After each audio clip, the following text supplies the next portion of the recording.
Welcome. Before we begin tonight's story, I have one question. Where are you listening from tonight?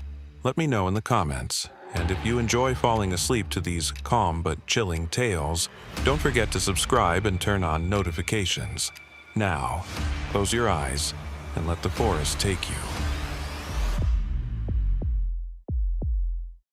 You can't truly understand isolation until you stand at the edge of Canyonlands at dawn and watch the sunlight touch the rock formations that have been here for millions of years. You feel the silence pressing down on you. It teaches you to notice every beat of your heart, every breath you take, and every mistake you might make. And the worst part about this place is that the consequences of your mistakes can turn into something other than just losing money or possessions, potentially causing you to lose everything. I'm Miles Everett, and I've been a park ranger here for 8 years. For 8 years, I've been rescuing hikers who've lost their way in the canyons, finding people who think they know what they're doing, and witnessing what happens to those who underestimate this place. Because that's the nature of Canyonlands. It doesn't care how experienced you are or how prepared you think you are. When this place decides to test you, it will tear you apart. And sometimes, it won't give you back. The canyon doesn't look dangerous at first glance. From the visitor center, it looks like a postcard. Red rock stretched out to the horizon, carved by wind and water into shapes that seem almost artistic, beautiful, serene. But get closer, walk those trails, descend into those narrow passages where the walls close in and the sky becomes a thin strip of blue above you, and you'll understand. This isn't a park, it's a labyrinth. And once you're inside, once you've gone deep enough, the rules change. I've seen things out here that should be impossible. I've found footprints that lead to dead ends, trails that don't exist on any map, hikers who swear they walked in a straight line but somehow ended up miles from where they started. The heat plays tricks on you. Dehydration clouds your judgment. Fear makes you see things that aren't there. That's what I used to tell myself anyway. That's what we all tell ourselves because the alternative is too terrifying to consider. But here's what I know for sure. People disappear in these canyons. Not often, not enough to make headlines or shut down the park, but regularly enough that we've stopped being surprised. A hiker goes off trail. A family takes a wrong turn. Someone wanders away from their group to take a photo and never comes back. We search. We find tracks sometimes, abandoned gear occasionally, but the people, they're gone. Just gone. And the canyon doesn't explain. It never does. This morning started like any other. I was at the ranger station by 5:30, going through the daily reports, checking weather conditions, reviewing the permits for the day's guided tours. Everything seemed normal. The forecast was clear, hot, but not dangerously so. No storms expected, no flash flood warnings. Just another day in the park. Brooke Chandler was leading a group out to the Needles District, a 10-mile loop that takes you through some of the more challenging terrain. She's good at what she does, been doing it for 3 years now, knows the trails better than most of the rangers. She's careful, methodical, never takes unnecessary risks. The kind of guide you want when you're trusting someone with your life in a place like this. I've worked with her on a few search and rescue operations, and she's always kept her head, always made the right calls. So when I saw her name on the schedule, I didn't think twice about it. I should have. The group she was taking out was small, just 6 people. A couple in their 40s, 2 friends in their 20s who looked like they spent more time in gyms than on trails, and 2 solo hikers who'd joined the tour separately. Standard mix. They looked prepared, had decent gear, seemed to understand the risks. Brooke gave them the usual briefing. Stay together, stay on the trail, drink water even if you're not thirsty, and if you see something that doesn't look right, say something. They all nodded along, probably only half listening, the way people do when they think nothing bad is going to happen to them. I watched them head out just after 7, their silhouettes disappearing into the morning haze. The canyon swallowed them whole within minutes. That's how it works out here. One moment you're surrounded by people, by civilization, by all the comforts of the modern world. The next, you're alone, completely alone, and the canyon is all there is. I went about my morning routine, checked the trails, responded to a few radio calls from other rangers, helped a tourist who'd locked their keys in their car. Normal stuff, the kind of mundane tasks that make you forget, just for a little while, how dangerous this place can be. But in the back of my mind, I was tracking time. Brooks' group should have been back by 3, maybe 4 at the latest. Plenty of daylight left. Nothing to worry about. Except they didn't come back at 3 or 4. By 5, I was starting to get that feeling. The one you get when something's wrong, but you can't quite put your finger on it. It's like a tightness in your chest, a knot in your stomach that won't go away. I tried to shake it off. Groups run late all the time. Someone twists an ankle, or they stop for a longer break, or they just move slower than expected. It happens. But when 6 o'clock came and went with no sign of them, I knew. Something was wrong. I radioed Brooke. No response. Tried again. Nothing. That's when the knot in my stomach turned into something cold and sharp. I grabbed my gear and headed out to the trail they'd taken, calling in backup as I went. Other rangers were already mobilizing, checking the alternate routes, setting up communication posts. We've done this before, too many times. But every time feels like the first. The Needles District is unforgiving terrain. Narrow canyons, steep drop-offs, loose rock everywhere. It's the kind of place where one wrong step can send you tumbling, where a twisted ankle becomes a life-threatening injury because you're miles from help. And as the sun started to dip toward the horizon, casting long shadows across the canyon floor, I felt that familiar dread settling in. We had maybe 2 hours of good light left. After that, we'd be searching in the dark, and searching in the dark out here is like searching blind.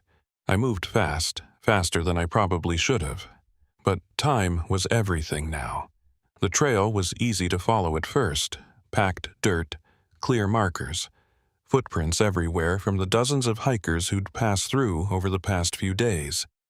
But about 3 miles in, where the trail splits off toward a more challenging route, I found something that made me stop cold. Fresh footprints. Several sets, all heading off the main trail toward a section that isn't marked on any of the tourist maps. It's not technically off limits, but it's not recommended either.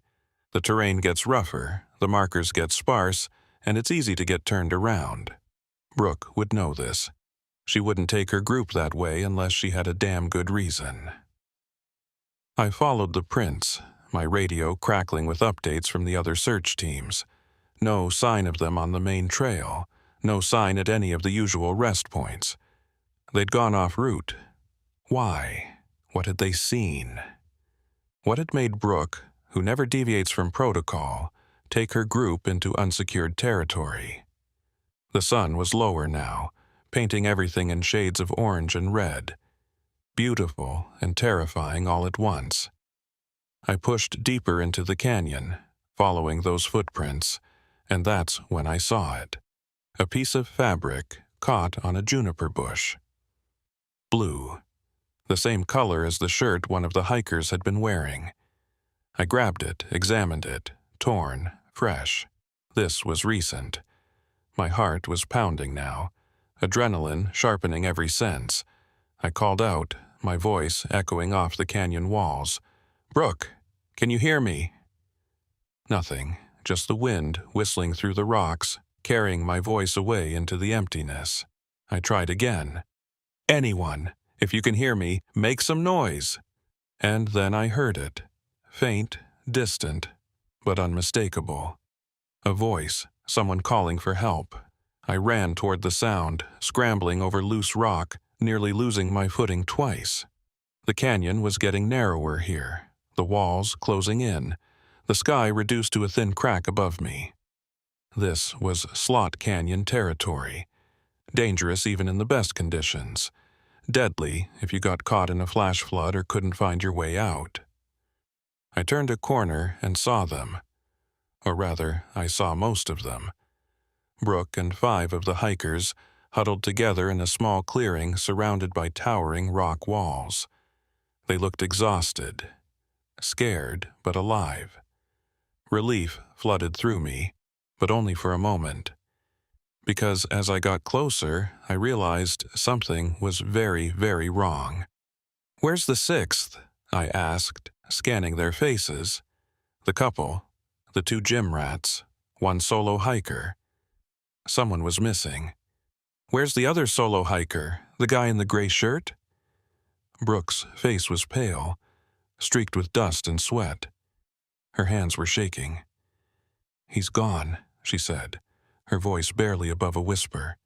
"He's gone, and I don't know where he went." "Gone? What do you mean, gone?"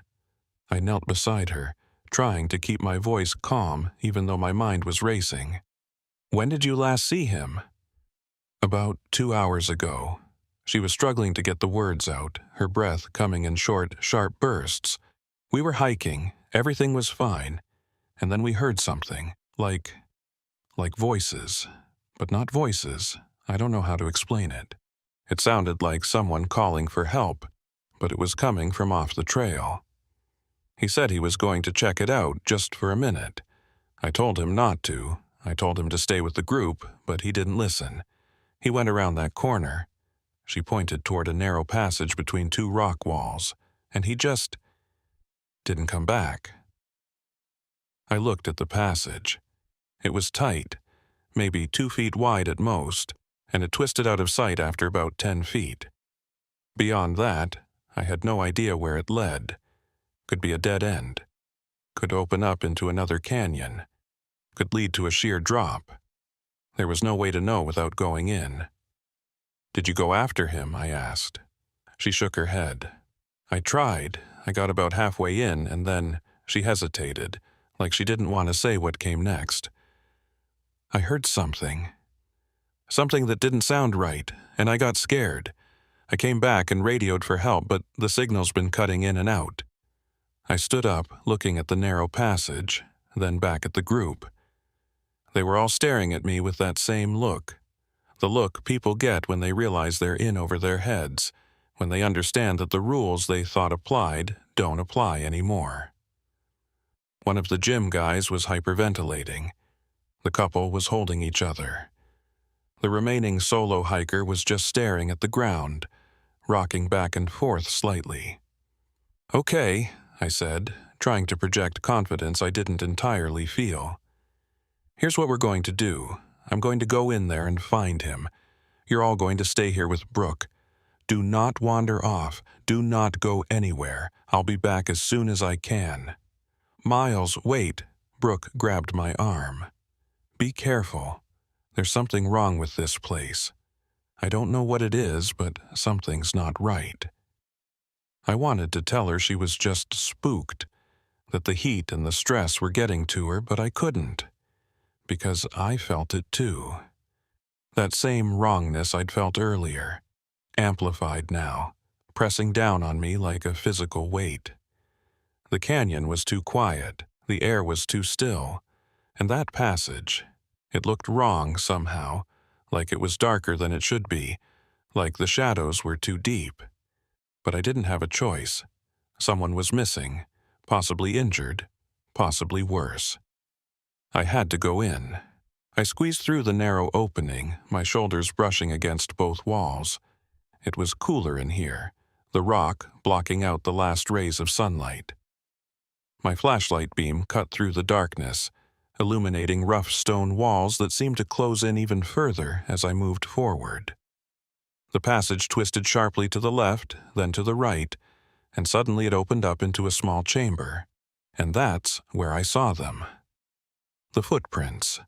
Fresh, clear, pressed into the muddy ground. But here's the thing. There should have been mud. We haven't had rain in 3 weeks. The ground out here is bone dry.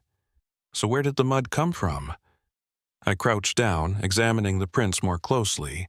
They were clear, deep, like whoever made them had been moving quickly, and they led in 2 directions. One set continued straight ahead, deeper into the chamber. The other veered sharply to the right, toward what looked like another passage. But this one was different. This one led up, climbing steeply toward a narrow ledge barely visible in my flashlight beam. And here's where it got weird. The prints that went straight, those were normal. Clear impressions of hiking boots, exactly what you'd expect. But the prints that went toward the ledge, those were different. Deeper on one side, like the person was limping, or like they were being dragged. I stood there for a long moment, my light moving between the 2 paths, trying to make sense of what I was seeing. One path looked safe, relatively speaking. The other looked dangerous as hell, a narrow climb up slick rock to a ledge that could lead anywhere, or nowhere, and I had to decide which one to follow, because somewhere out there, in the growing darkness, someone was lost, someone who'd made a choice, or maybe had that choice made for them, and I was the only one who could bring them back, if it wasn't already too late. The canyon was silent, waiting, watching, and for the first time in 8 years I wasn't sure if I was the hunter or the prey. I chose the path that went straight, not because it seemed safer, nothing about this situation felt safe, but because those were the clearer prints, the ones that suggested someone walking with purpose rather than being pulled against their will. I told myself that's what I was seeing in those other tracks. Dragging, resistance, but deep down I knew it could have been anything. A stumble, a fall, an injury that made walking difficult, or something else entirely. The chamber narrowed again as I moved forward, the walls pressing in until I had to turn sideways to squeeze through. My radio crackled with static. I was too deep now, too surrounded by rock for the signal to reach me properly. I was on my own.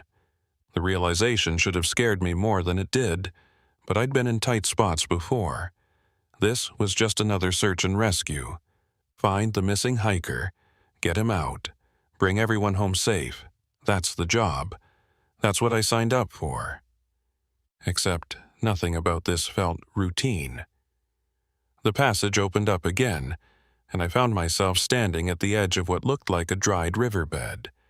The ground was cracked and dusty, spider-webbed with fissures that ran in every direction. But there, cutting through the dust, were more footprints. Still heading forward, still moving with purpose, I followed them, my flashlight beam sweeping across the canyon floor, looking for any sign of the missing hiker.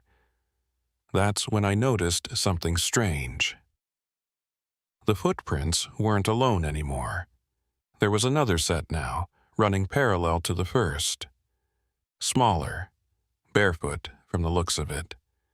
And they were fresh enough that the edges were still crisp. Hadn't been worn down by wind or time. Someone else was out here. Someone who wasn't part of Brooke's group. My pulse quickened. This changed everything. If there was someone else in these canyons, someone we didn't know about, that could explain a lot. Maybe they'd called out, lured the hiker off the trail. Maybe this wasn't an accident at all. Maybe this was something deliberate. I picked up my pace, following both sets of prints now. They wove between rock formations, ducked under overhangs, climbed over fallen boulders. Whoever these people were, they were moving fast. Too fast for someone who was supposed to be lost or injured. And the barefoot prints?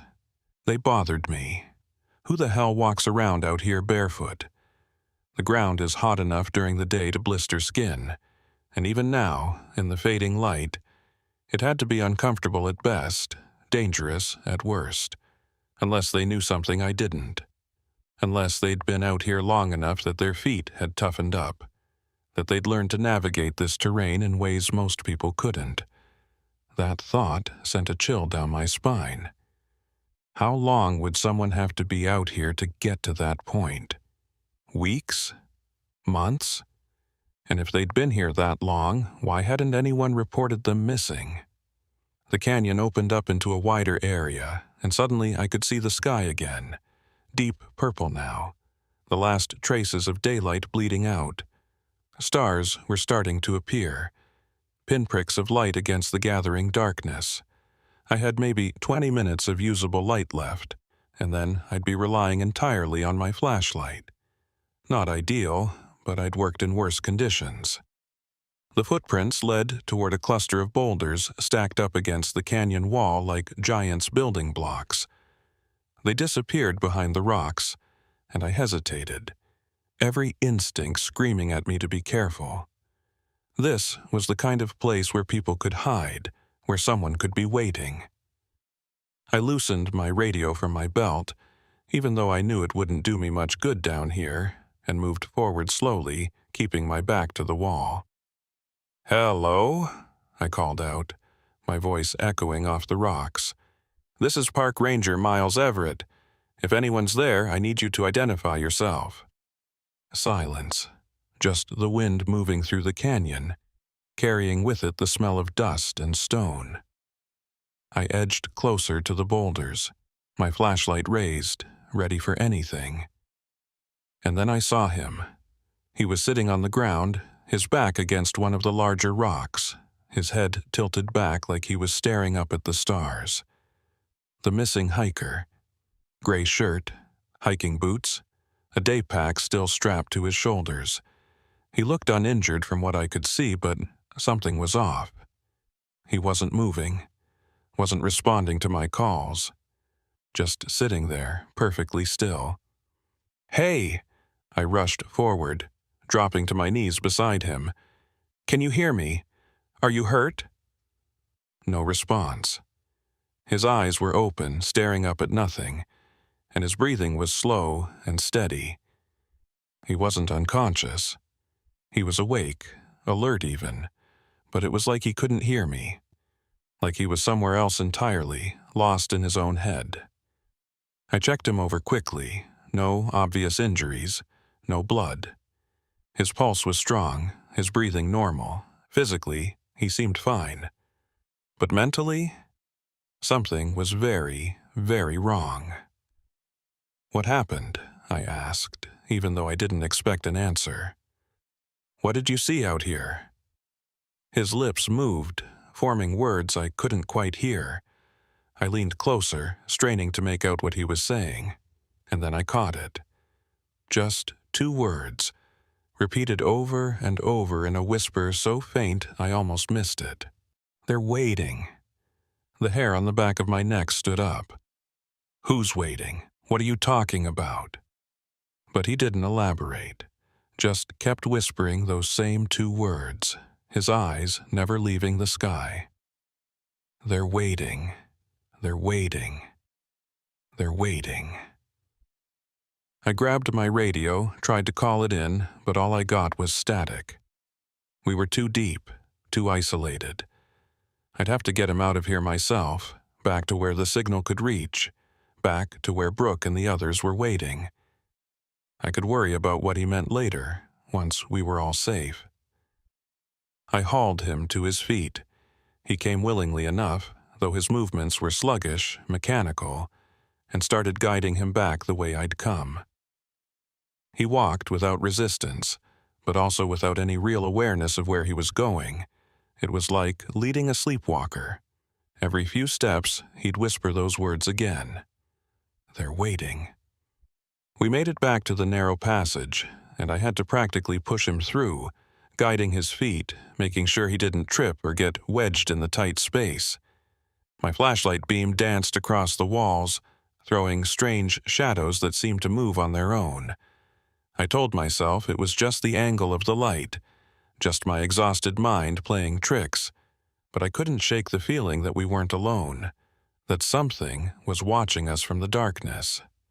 When we finally emerged back into the small chamber where I'd found the muddy footprints, I stopped to catch my breath. The hiker stood beside me, still whispering, still staring at nothing. I looked down at the ground, where the two sets of prints had diverged, and my blood ran cold. The barefoot prints were gone. Not faded, not worn away, just gone. Like they'd never been there at all. The muddy ground where they'd been was smooth now, undisturbed. I knelt down, touched it with my hand. Dry, completely dry. No trace of moisture, no indication that there'd ever been mud here at all.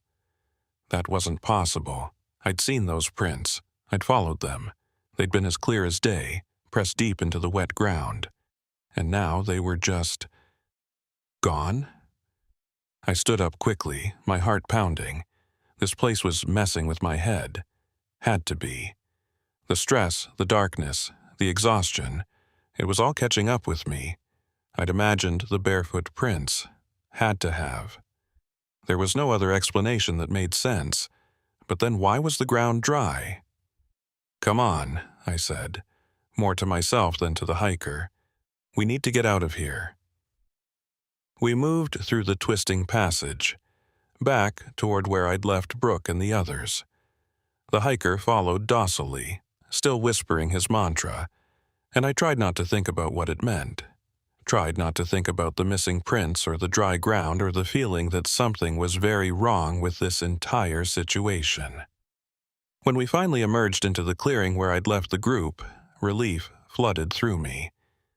They were still there, all of them, huddled together in the growing darkness.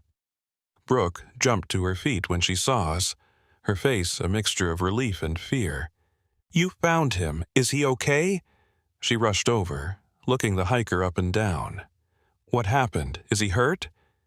"Physically, he's fine," I said. "But something's wrong with him. He's not responding normally. We need to get him back to the station, get medical attention." The hiker chose that moment to stop walking. He turned his head slowly, looking back toward the passage we'd just emerged from, and his whisper grew louder. "They're waiting, they're waiting, they're waiting." The entire group fell silent, everyone staring at him. One of the gym guys took a step back. "What the hell is he talking about?" "I don't know," I said honestly. "But we're not staying here to find out. Everyone, get your gear. We're leaving. Now." We formed a tight group with me in the lead and Brooke bringing up the rear. The hiker walked in the middle, still whispering, still staring at nothing. The sun was completely gone now. The canyon plunged into darkness, broken only by our flashlights.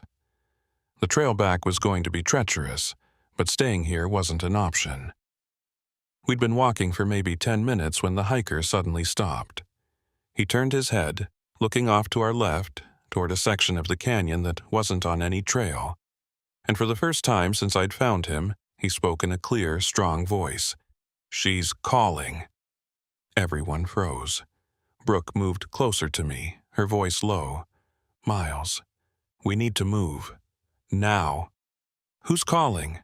I asked the hiker, even though part of me didn't want to know the answer. "What are you talking about?" He raised his arm, pointing toward the darkness. "Can't you hear her? She's calling for help." I listened. We all listened. And in the silence of the canyon, carried on the wind, I heard it. Faint, distant, but unmistakable. A voice, a woman's voice, calling out, "Help me, please. Someone help me." The couple gasped. One of the gym guys swore under his breath. And Brooke grabbed my arm, her fingers digging in hard. "That's not real," she whispered. "That can't be real. There's no one else out here." But we all heard it. Clear as day, a woman calling for help. Somewhere out there in the darkness. "Help me, I'm lost. Please." The hiker started walking toward the voice. I grabbed him, held him back. "No, we're not going that way. We're going back to the station." But he fought me, stronger than he should have been. His eyes suddenly focused and intense. "She needs help. We have to help her. She's waiting." "Stop it," Brooke snapped. "There's no one there. It's the canyon playing tricks. It's the wind. It's the acoustics. It's anything but a real person." The voice came again, closer now. "Please, I can see your lights. I'm right here. Please help me." And that's when I saw her, just for a second, at the very edge of my flashlight beam. A figure, female, from the silhouette, standing motionless between two rock formations. And then, just as quickly, she was gone, like she'd never been there at all. My flashlight beam swept across the rocks, but there was nothing. No one. Just empty canyon. "Did you see that?" one of the gym guys asked, his voice shaking. "Did you all see that?" "We're leaving," I said firmly. "Right now. No arguments. No stops. We walk straight back to the trailhead, and we don't look back." But as we started moving again, as we put distance between ourselves and that voice, I couldn't shake what I'd seen, or thought I'd seen. A woman standing in the darkness watching us, and the way the hiker had reacted, like he'd been expecting her, like he'd been waiting for her. "They're waiting," he whispered again, softer now. "They're always waiting." The walk back took 2 hours. 2 hours of stumbling over rocks in the darkness, of jumping at every sound, of trying not to think about what we'd heard, what we'd seen. The hiker walked mechanically, no longer resisting, but also no longer really present. And none of us spoke. We just moved, driven by the primal need to get out, to reach safety, to put as much distance between ourselves and whatever was out there. When we finally emerged onto the main trail, when we saw the lights of the ranger station in the distance, the relief was overwhelming. Several of the group members started crying. Others just collapsed onto the ground, too exhausted to take another step. But we'd made it. We were safe. Or so I thought. Medical arrived within 20 minutes. They checked everyone over, treated minor scrapes and bruises, made sure no one was seriously injured. The hiker, his name was David Marsh, I learned from his ID, was taken to the hospital for evaluation. He'd stopped whispering by then, but he still had that 1,000-yard stare, that look of someone who'd seen something they couldn't process. Brooke pulled me aside as the ambulance was loading him up. "We need to talk," she said quietly, "about what happened out there." "Tomorrow," I said. I was exhausted, running on adrenaline and fumes. "We'll debrief tomorrow." "No, Miles, now." Her voice was urgent. "Because there's something you need to know. Something I didn't tell you before." I looked at her, saw the fear in her eyes, and nodded. "Okay, what is it?" She glanced around, making sure no one else was listening. "That voice, the woman calling for help, I've heard it before." My stomach dropped. "What?" 3 months ago.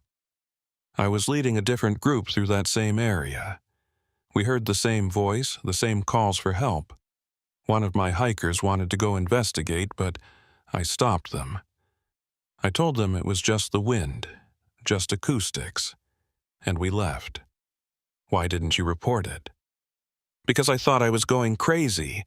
Because who's going to believe that there's a phantom voice in the canyon calling for help? But now," she shook her head, "now I know I wasn't imagining it. And I think David Marsh heard it too. I think that's what lured him off the trail. And Miles?" She grabbed my arm again. "I think there have been others." I didn't sleep that night, couldn't. Every time I closed my eyes, I saw that figure standing in the darkness. Heard that voice calling out for help. Felt that wrongness that had saturated the entire canyon, seeping into my bones like cold water. I sat in my quarters, going through incident reports from the past year, looking for patterns, looking for anything that might explain what we'd experienced. And I found them. Not all at once, not spelled out in clear terms, but buried in the bureaucratic language of official reports, hidden between the lines of dismissed complaints and unexplained incidents. Hikers reporting voices in the canyon, groups getting separated under mysterious circumstances, people wandering off-trail toward sounds that shouldn't exist. Most of it had been written off as heat exhaustion, dehydration, the mind playing tricks in an environment that was already disorienting enough. But when you lined them all up, when you plotted them on a map, a pattern emerged. They all happened in the same area, the northern section of the Needles District, the same place where Brooke had heard the voice 3 months ago, the same place where David Marsh had disappeared and been found whispering about things that were waiting. By dawn, I had 17 separate incidents documented. 17 times over the past 2 years that something strange had been reported in that specific area. And those were just the ones that had been officially filed. How many others had there been? How many people had heard or seen something but kept quiet, afraid of being dismissed as crazy? Brooke showed up at my door just after 6, looking as exhausted as I felt. She had her own stack of papers, printouts, handwritten notes, highlighted maps. We spread everything out on my table and started comparing notes. "Look at this," she said, pointing to a report from 14 months ago. Family of 4, they reported hearing a child crying in the canyon. Said it sounded like it was coming from a slot canyon off the main trail. The father wanted to investigate, but the mother insisted they leave. When they came back to the ranger station, they were told it was probably just wind echoing through the rocks. I pulled up another report. Here, a solo hiker, 9 months ago, reported seeing someone standing on a ledge, waving for help. He tried to reach them, but when he got close, there was no one there. He searched for over an hour. Nothing. And this one. Brooke slid another page across the tablet. Group of college kids, 6 months ago. They all swear they heard music, like actual music. A song they couldn't identify playing somewhere deep in the canyon. 3 of them wanted to find the source. The other 2 managed to convince them to leave. The pattern was undeniable. Sounds, voices, visual apparitions, all designed to lure people off the trail, deeper into the canyon away from safety, and all of it centered on that one specific area. "What's out there?" I asked, studying the topographical map spread across the table. "I mean, what's actually out there? Any old structures? Abandoned mines? Anything that might explain this?" Brooke shook her head. "Nothing on any of the official maps, but..." She hesitated. "There are stories, old ones, from before this area was a national park." "What kind of stories?" She pulled out her phone, scrolled through some saved notes. "I did some research after I heard the voice the first time. Talked to some of the locals, the ones whose families have been here for generations. They have legends about that area. They call it the Singing Canyon." "The Singing Canyon," I repeated. "Why?" "Because people used to hear voices there, songs, calls for help.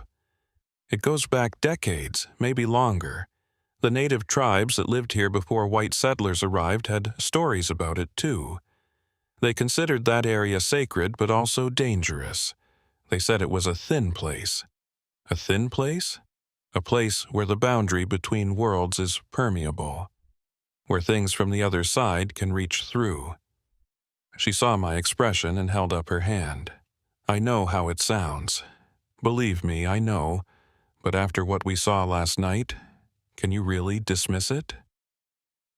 I wanted to. I wanted to tell her it was all folklore and superstition, that there had to be a rational explanation. But I'd seen that figure. I'd heard that voice. I'd watched David Marsh stare at nothing while whispering about things that were waiting. and I'd seen those footprints disappear from ground that went from muddy to bone dry in the space of minutes. What happened to the people who went into that area? I asked. In the old stories, I mean. Brooke's expression darkened. Most of them came back, but not all. And the ones who did come back, they weren't the same. The stories described them as being hollowed out, like something had been taken from them. Some of them never spoke again. Others couldn't stop talking, but nothing they said made sense. They'd ramble about voices and shadows and things that shouldn't exist. Like David Marsh. Like David Marsh, she confirmed. We sat in silence for a moment, the weight of it all pressing down on us. Then I stood up, started gathering the reports. We need to go back out there. Brooke looked at me like I'd lost my mind. Are you serious? After everything that happened? I'm not saying we go alone or unprepared, but we need to document this properly. We need evidence. Real evidence, not just reports and stories. Because if there really is something dangerous out there, if people are being lured into that area and coming back damaged, we have a responsibility to figure out what's happening and how to stop it. And what if we can't stop it? Brooke asked quietly. What if it's something beyond our ability to control or understand? Then at least we'll know what we're dealing with. At least we can warn people, close off that section of the park if we have to. I looked at her directly. But we can't just ignore this, Brooke. Not anymore. She stared at me for a long moment, then nodded slowly. Okay. But we do this right. We go in with a full team, with proper equipment, with constant radio contact, and the moment anything feels wrong, we leave. Deal? Deal. We spent the rest of the morning preparing. I pulled 2 other rangers into the plan, Marcus Reed and Jennifer Torres, both veterans with years of experience in the park. I showed them the reports, told them what we'd experienced. To their credit, neither of them laughed or dismissed it. They'd both been in the backcountry long enough to know that strange things happened out here, things that didn't fit neatly into the natural order. I've heard stories about that area, Marcus said, studying the map. Never experienced anything myself, but I know other rangers who have. There was a guy, worked here about 5 years ago, who swore he saw someone standing in one of the slot canyons. He radioed for backup, went in to investigate, and there was nothing there.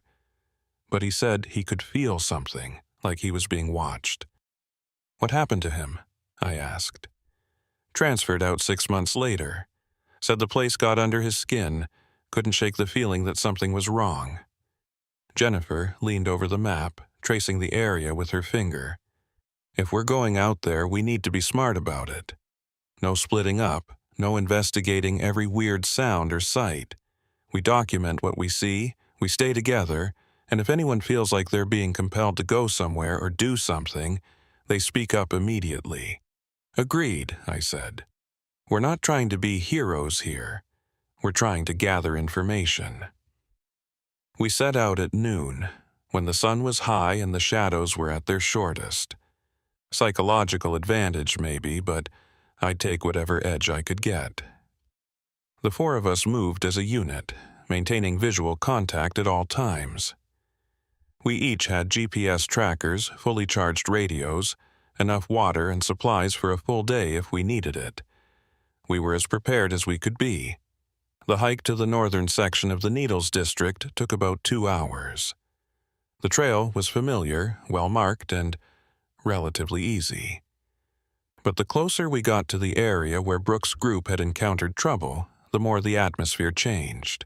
It was subtle at first, just a feeling, a sense that we were moving into territory that didn't quite welcome us. The air felt heavier somehow, the silence more pronounced. Anyone else feeling this? Jennifer asked, her hand resting on her radio. Yeah, Marcus confirmed. It's like the air pressure changed or something. Brooke nodded. This is how it felt yesterday, right before things started going wrong. We reached the spot where the group had heard the voice, the place where David Marsh had wandered off. In the daylight, it looked innocuous. Just another section of canyon, no different from anywhere else we'd been, but I could feel it too.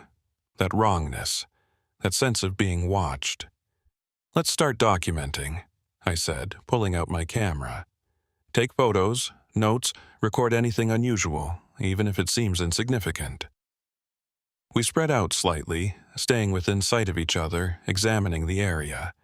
The slot canyon passage where I'd found David was clearly visible, a narrow crack in the rock face that twisted out of sight. I took photos of it from multiple angles, then moved closer to examine the ground. The mud was still there, dry now, but clearly visible. A patch of cracked earth about 3 feet across, sitting in the middle of otherwise dusty ground. I knelt beside it, touched it with my hand. Definitely mud, or at least it had been. But where had the water come from? We hadn't had rain in weeks. There was no spring nearby, no source of moisture that could have created this. "Miles, check this out." Marcus was standing near a boulder about 20 feet away, pointing at something on the ground. I walked over, and my blood ran cold. Footprints. Bare feet. Small, like a child's. Fresh.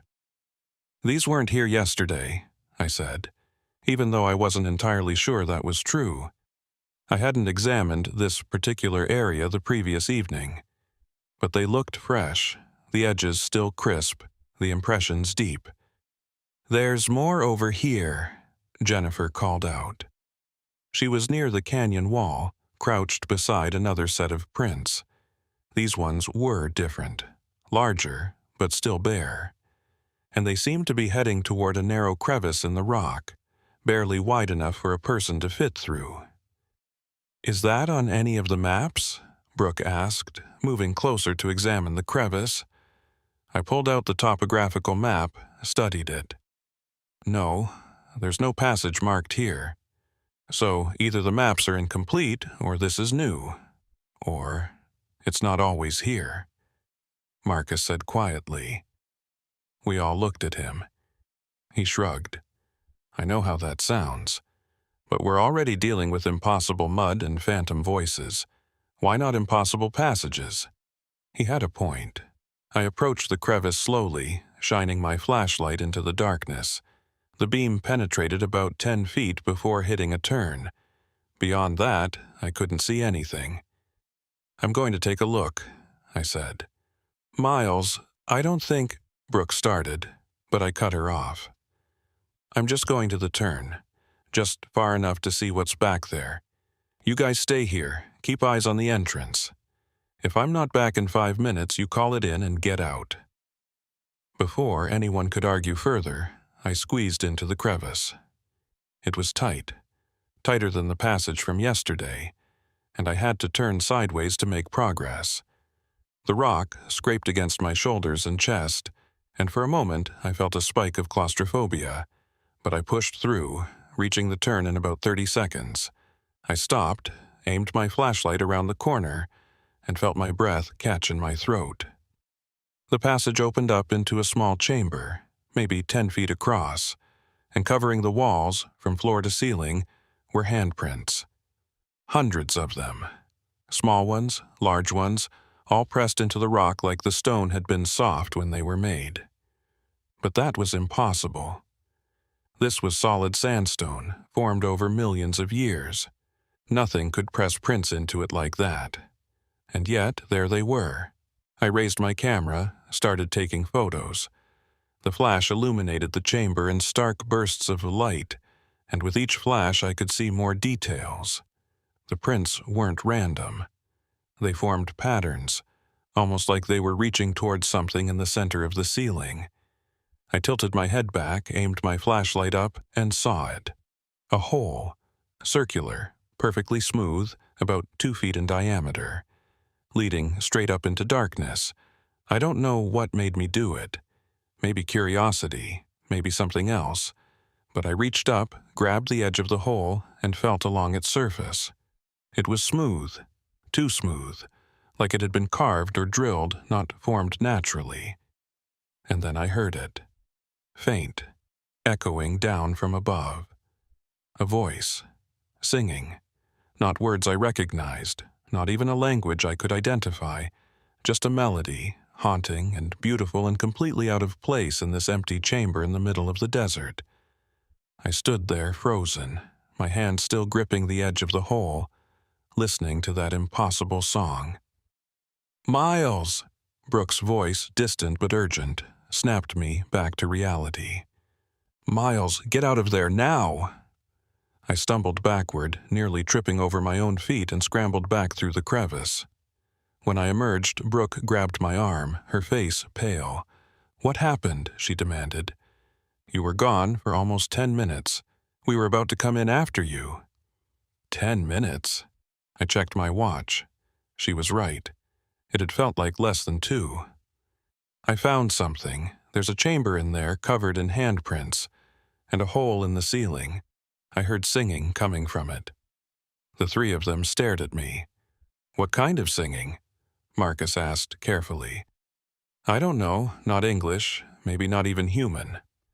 I showed them the photos on my camera. The handprints were clearly visible, as was the hole in the ceiling. But when I looked at the images, something was off. The patterns I'd seen, the way the prints had seemed to reach toward the center, they weren't as clear in the photos. They looked more random, more scattered. "We need to call this in," Jennifer said. "This is beyond a standard patrol. We need experts, anthropologists maybe, to examine this." But before anyone could respond, we heard it. All of us this time, clear as day. A woman's voice calling out from somewhere deeper in the canyon.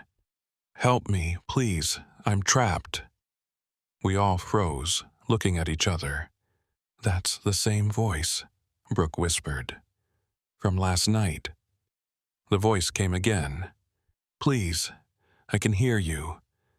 I'm just ahead, please help me." And despite everything we knew, despite all the warning signs, I felt it. The pull. The overwhelming urge to go to that voice, to find whoever was calling, to help them. It wasn't rational. It wasn't even my own desire. But it was powerful, like a physical force tugging me forward. "Don't," Marcus said, grabbing my shoulder.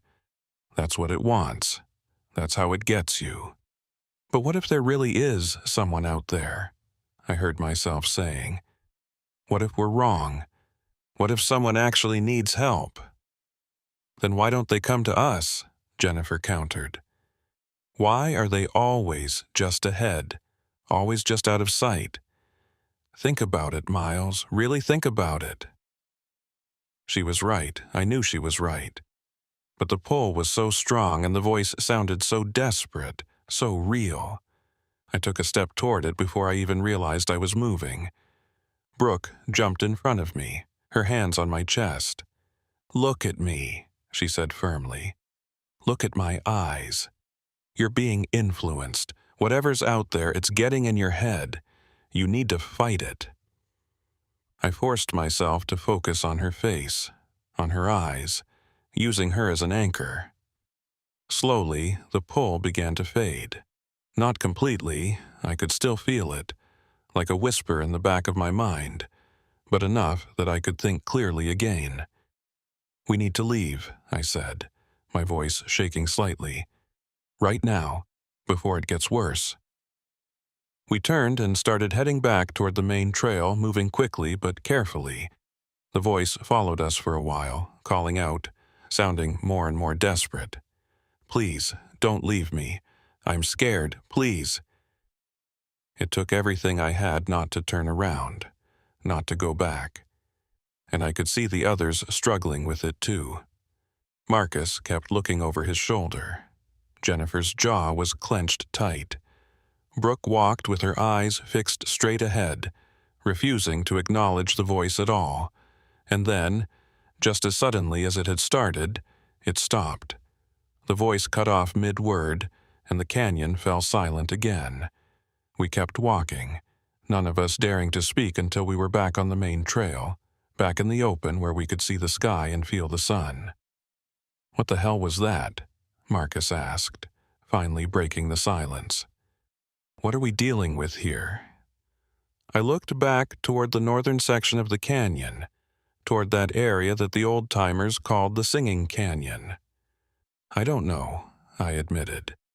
"But it's real, it's intelligent, and it knows exactly how to manipulate us." "So what do we do?" Jennifer asked. I thought about David Marsh, about all the reports I'd read, about all the people who'd been lured off the trail and either disappeared or came back changed. I thought about that chamber with the handprints, about that perfect circular hole leading up into darkness, about the singing that shouldn't exist. "We close it off," I said finally. "That entire section. We mark it as hazardous, restrict access, whatever we have to do. And we warn people. We tell them exactly what to expect if they hear voices or see things that don't make sense. We don't let whatever's out there claim anyone else." "You think the Park Service will go for that?" Marcus asked skeptically. "Close off a section of the park because of weird voices and feelings? After I show them the evidence, the reports, the photos, David Marsh's medical evaluation, they won't have a choice."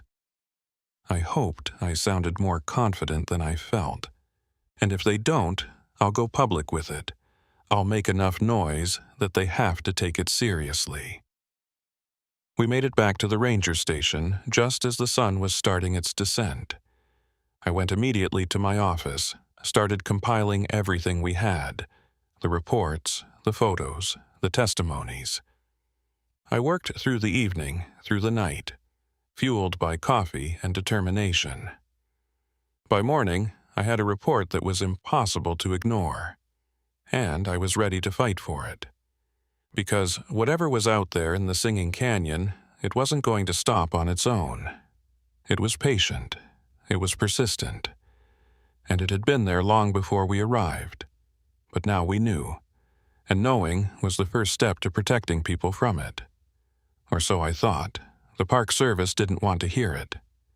I sat in a conference room with 3 administrators, my report spread across the table, photos displayed on a laptop screen, and watched their expressions shift from interest to skepticism to outright dismissal. "We appreciate your thoroughness, Ranger Everett, but we can't close off a section of the park based on anecdotal evidence and unexplained phenomena. Do you have any idea what that would do to our reputation?" "People are getting hurt," I said, keeping my voice level. "David Marsh is still in psychiatric evaluation. Look at the pattern. The pattern shows that people sometimes get disoriented in challenging terrain. That's not news." She closed my report, pushed it back across the table. "We need concrete evidence of actual danger, injuries, deaths, something tangible." I left feeling defeated and angry. Brooke was waiting outside. "They said no?" "They said we need concrete evidence." "So, what do we do now?" I looked toward the distant red rocks. "We do our jobs, we patrol, we warn hikers, and we keep documenting everything." But it wasn't enough. I knew it wasn't enough. 3 days later, another group went missing. A family, mother, father, 2 teenage daughters. They'd set out early in the morning for a simple day hike. They never checked back in. We launched an immediate search at sunset. I was part of the team. So were Brooke, Marcus, and Jennifer. We knew where they'd gone. We knew what they'd probably encountered. The sun was setting as we reached the area near the Singing Canyon. We moved quickly, calling out, scanning the terrain. Marcus found them first. Footprints, multiple sets, all heading into the narrow passage. "They went in," and he said, "all 4 of them." "Why would they all go in there?" Jennifer asked. "Unless they were called," Brooke said quietly. I stared at the dark mouth of the passage, feeling that same pull. We have to go in, but we stay together. No one goes more than arm's length from anyone else. We entered the passage the single file. When we reached the chamber with the handprints, I stopped. The others crowded in behind me. The handprints were still there, but there were more now. Fresh ones. Smaller ones, like they'd been made by teenagers. They were here, Marcus breathed. In the center of the chamber were boot prints, 4 distinct sets, all converging in a circle, like they'd been standing there looking up together. I raised my flashlight toward the circular opening. The beam penetrated maybe 15 feet before being swallowed, but I could see grooves along the interior, evenly spaced, spiral-shaped, like stairs carved into stone. "Can anyone hear that?" Brooke asked. We fell silent. Yes, I could hear it, singing. Multiple voices, harmonizing in ways that shouldn't be possible. "It's coming from up there," Marcus said. "We're not going up there," I said firmly. "I can see light," Jennifer interrupted. "There's light up there, like daylight." Impossible. It was night. But when I looked up, I saw it too. A faint glow from somewhere above, and the singing was getting louder. Beautiful. Haunting. The kind of sound that made you want to find its source. "We need to go up," Marcus said, his voice distant. "We need to see." "No, we need to get out of here." "But the family," Brooke said. "They went up there. We have to find them." She was right. I found myself reaching for the edge of the shaft. The grooves were perfectly sized for handholds. The stone was cool, smooth, but not slippery. "Miles, what are you doing?" Jennifer's voice seemed far away. "I'm going to look, just to see if they're up there." I pulled myself up, feet finding the spiral grooves. It was easier than it should have been. Behind me, the others followed. We were all going up together. The light grew brighter as I climbed. The singing grew louder. I could smell something sweet and familiar. Like flowers, but not any I recognized. Like home, but not my home. The shaft opened suddenly, and I pulled myself over the edge. I stood up, and my breath caught. I was standing in a canyon, but not the canyon I'd entered. This one glowed from within, pulsing with soft light. The sky was wrong, too bright, too blue, with stars visible even though it seemed to be daytime. And the singing was everywhere. Standing in the center was the family, all 4 of them, holding hands in a circle, swaying gently, eyes closed, faces peaceful. "Hey," I called out, "can you hear me?" They didn't respond. Just kept swaying, kept smiling. Behind me, the others emerged from the shaft. And then something moved behind the family. Something tall and thin, made of shadow and light simultaneously.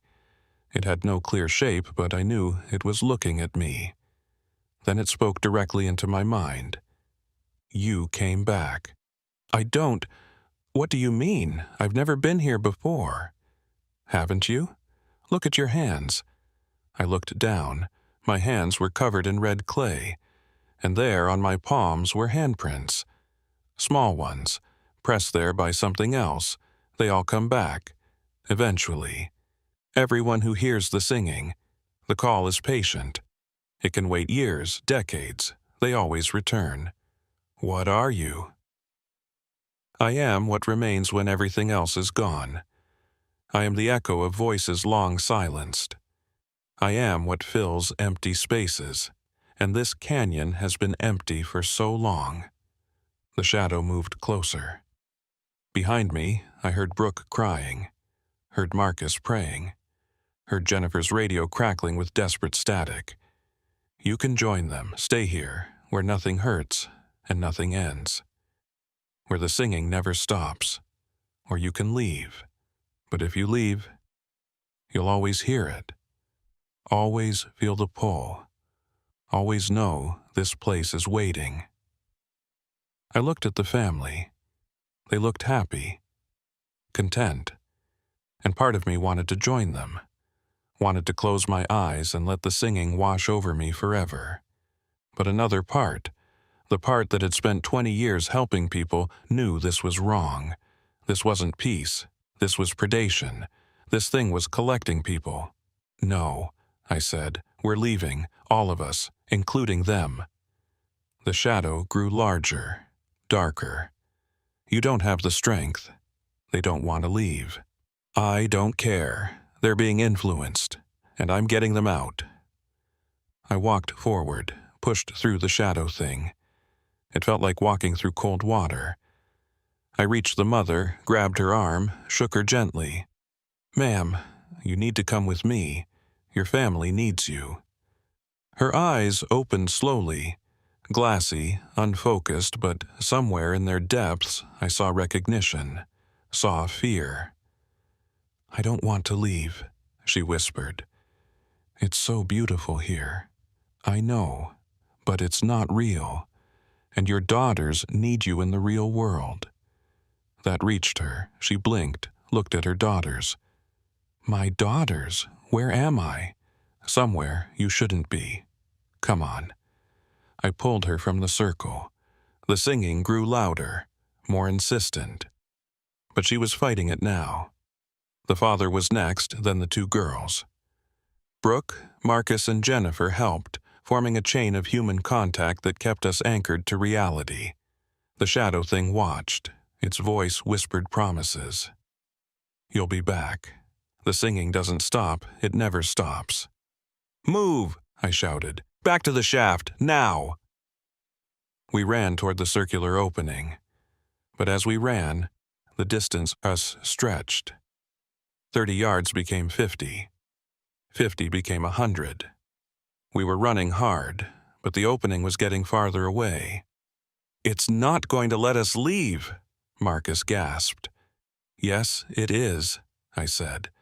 "This is our world, not its world." I pulled out my flashlight and turned it on.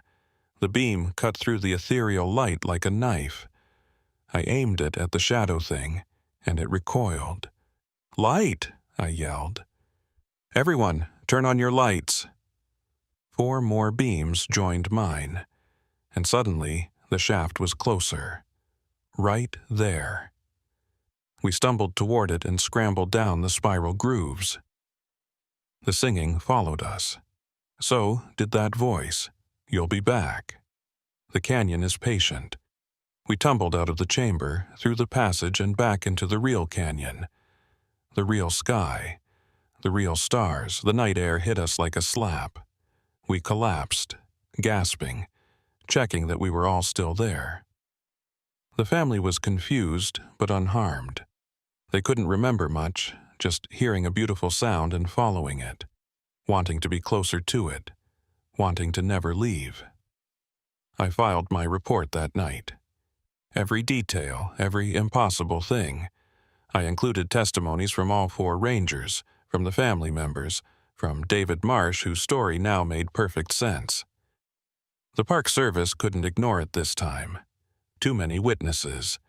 They closed off the northern section 3 days later, citing geological instability and safety concerns. Not the real reason, but it was closed. That was what mattered. That was 6 months ago. The area is still closed. We maintain regular patrols. Most people respect the boundaries, but every now and then someone asks why, and I never know how to answer. Because how do you explain that there's a place where the rules don't apply? Where something waits and watches and calls to anyone who will listen? How do you explain that every ranger who was there still hears the singing sometimes, faint and distant, usually right before falling asleep? You can't. So you don't. You just do your job and try not to think about the fact that it's still out there, still waiting. David Marsh was released last month. He's better now, mostly, but he told me he still hears it, the singing. And sometimes, late at night, he wants to go back. I told him I understood. Because I do. We all do. We all feel the pull. We all hear the singing. And we all know that one day we might go back. The canyon is patient. It can wait. And it knows that sooner or later we all return to the places that haunt us. It's human nature. We're drawn to mysteries, to beauty, to things we don't understand, even when we know those things might destroy us. I still patrol these canyons, still pull lost hikers out of the trouble, still do the job I've done for 20 years, but I stay away from the northern section now. Stay away from the Singing Canyon. And when I'm out on patrol late at night, I try not to listen too carefully to the wind, because sometimes, if conditions are right, I can hear it. The singing. And every time I hear it, I have to fight the urge to follow it. To find that shaft again, climb those spiral stairs, and see what's waiting. Because part of me wants to know more, wants to understand, wants to go back. But I won't. Because I know what happens to people who go back, and I know that if I ever follow that singing again, I won't be the one who comes back. The canyon will keep me, and I'll become just another voice in its collection, another echo in its emptiness, another story whispered between rangers late at night. So I stay away. I warn others. I do what I can, and I try not to think about the fact that someday someone else will be standing where I'm standing, hearing what I'm hearing, feeling what I'm feeling, and they'll have to make the same choice: resist the call or give in, stay in the real world, or slip into that place where the singing never stops and you never have to feel alone again. The canyon knows this. It can wait. It's been waiting long before I got here, and it'll be waiting long after I'm gone. That's what makes it dangerous. That's what makes it impossible to escape. Because you can leave the canyon, but the canyon never really leaves you. It's there, in the back of your mind, in the quiet moments, waiting, patient, ready to sing you home whenever you're ready to listen. And you know what scares me most? I think one day I might be ready. Because humans aren't built to resist beauty forever, even beauty that destroys us. The canyon knows this, and the canyon can wait. You think you understand heat until you've stood in the middle of Canyonlands in July when the thermometer hits 115 degrees and the sun beats down on you like a physical force. The air shimmers, the rock glows, and every breath you take feels like you're inhaling from an oven. This isn't the kind of heat that makes you sweat. You're so dehydrated by the time you notice that your body has already stopped trying to cool itself. This is the kind of heat that kills, quietly, efficiently, without warning. I'm Dana Corbin, and I've been a ranger here for 12 years. 12 summers of watching people underestimate this place. 12 summers of pulling dehydrated hikers off trails, of finding tourists who thought one water bottle would be enough for a 6-mile hike, of explaining to families that, yes, people die out here, and no, it's not as rare as you'd think. The desert doesn't care how prepared you think you are. It doesn't care about your plans, or your experience, or your confidence. When the temperature climbs past 110, when the sun is directly overhead and there's no shade for miles, the desert has one simple rule: respect it, or it will take everything from you. This morning started like any summer morning in the park. Hot before sunrise, brutal by 9. The kind of day where we tell people to stay in their cars, to wait until evening to hike, to drink water even if they're not thirsty. The kind of day where we know someone, somewhere, is going to make a mistake. We just never know who it's going to be until it's too late. The call came in at 10:47 a.m. A missed check-in. Jacob Renshaw, 26 years old, solo camper, had a permit for 3 nights in the backcountry. He was supposed to radio in yesterday evening. He didn't. This morning, nothing. No signal, no contact, no response to our attempts to reach him. That's never good, but in this heat, it's a crisis. I grabbed my gear and headed out with 2 other rangers, Marcus and Jennifer, both veterans who know these canyons as well as anyone. We had Jacob's last known coordinates, the location where he'd told us he was planning to camp. It was about 8 miles in one of the more isolated sections of the park. Not technical terrain, but remote enough that if something went wrong, you were on your own until help arrived. The heat hit us the moment we left the air-conditioned ranger station. It was like walking into a wall. The sun was already high, the sky a harsh, cloudless blue that hurt to look at. The temperature gauge on my truck read 112. It would get hotter. "This is bad," Marcus said, checking his water supply for the 3rd time. "If he's been out there since yesterday without water—" He didn't need to finish the sentence. We all knew what happened to people who ran out of water in this kind of heat. Dehydration sets in fast. Within hours, you're confused, disoriented, your judgment fails, you make bad decisions, and then your body starts shutting down. Kidneys first, usually. Then everything else follows. If Jacob had been without water for more than 12 hours in this temperature, we were probably looking for a body, not a survivor. We drove as far as we could, then started hiking. The trail was exposed, no shade, just red rock and sand stretching out to the horizon. The heat radiated up from the ground, making it feel like we were walking on a griddle. I could feel it through my boots. Every step was an effort, every breath burned. "How did he even get a permit for this weekend?" Jennifer asked, her face already red and slick with sweat. "We've been telling people to stay out of the backcountry all week." "He applied 3 months ago," I said, "before we knew it was going to be this hot. And technically we can't refuse permits just because of temperature. We can advise against it, but if someone wants to go, we can't stop them." "Maybe we should be able to," Marcus muttered. "Maybe we should. But that's the thing about this place. People come here for the challenge, for the solitude, for the chance to test themselves against one of the harshest environments in North America. And most of them make it. Most of them are smart, careful, prepared. But it only takes one mistake, one moment of miscalculation, one decision made when your brain is already starting to cook in your skull. And then we're out here, racing against time and heat, hoping we're not too late. We hiked for 2 hours.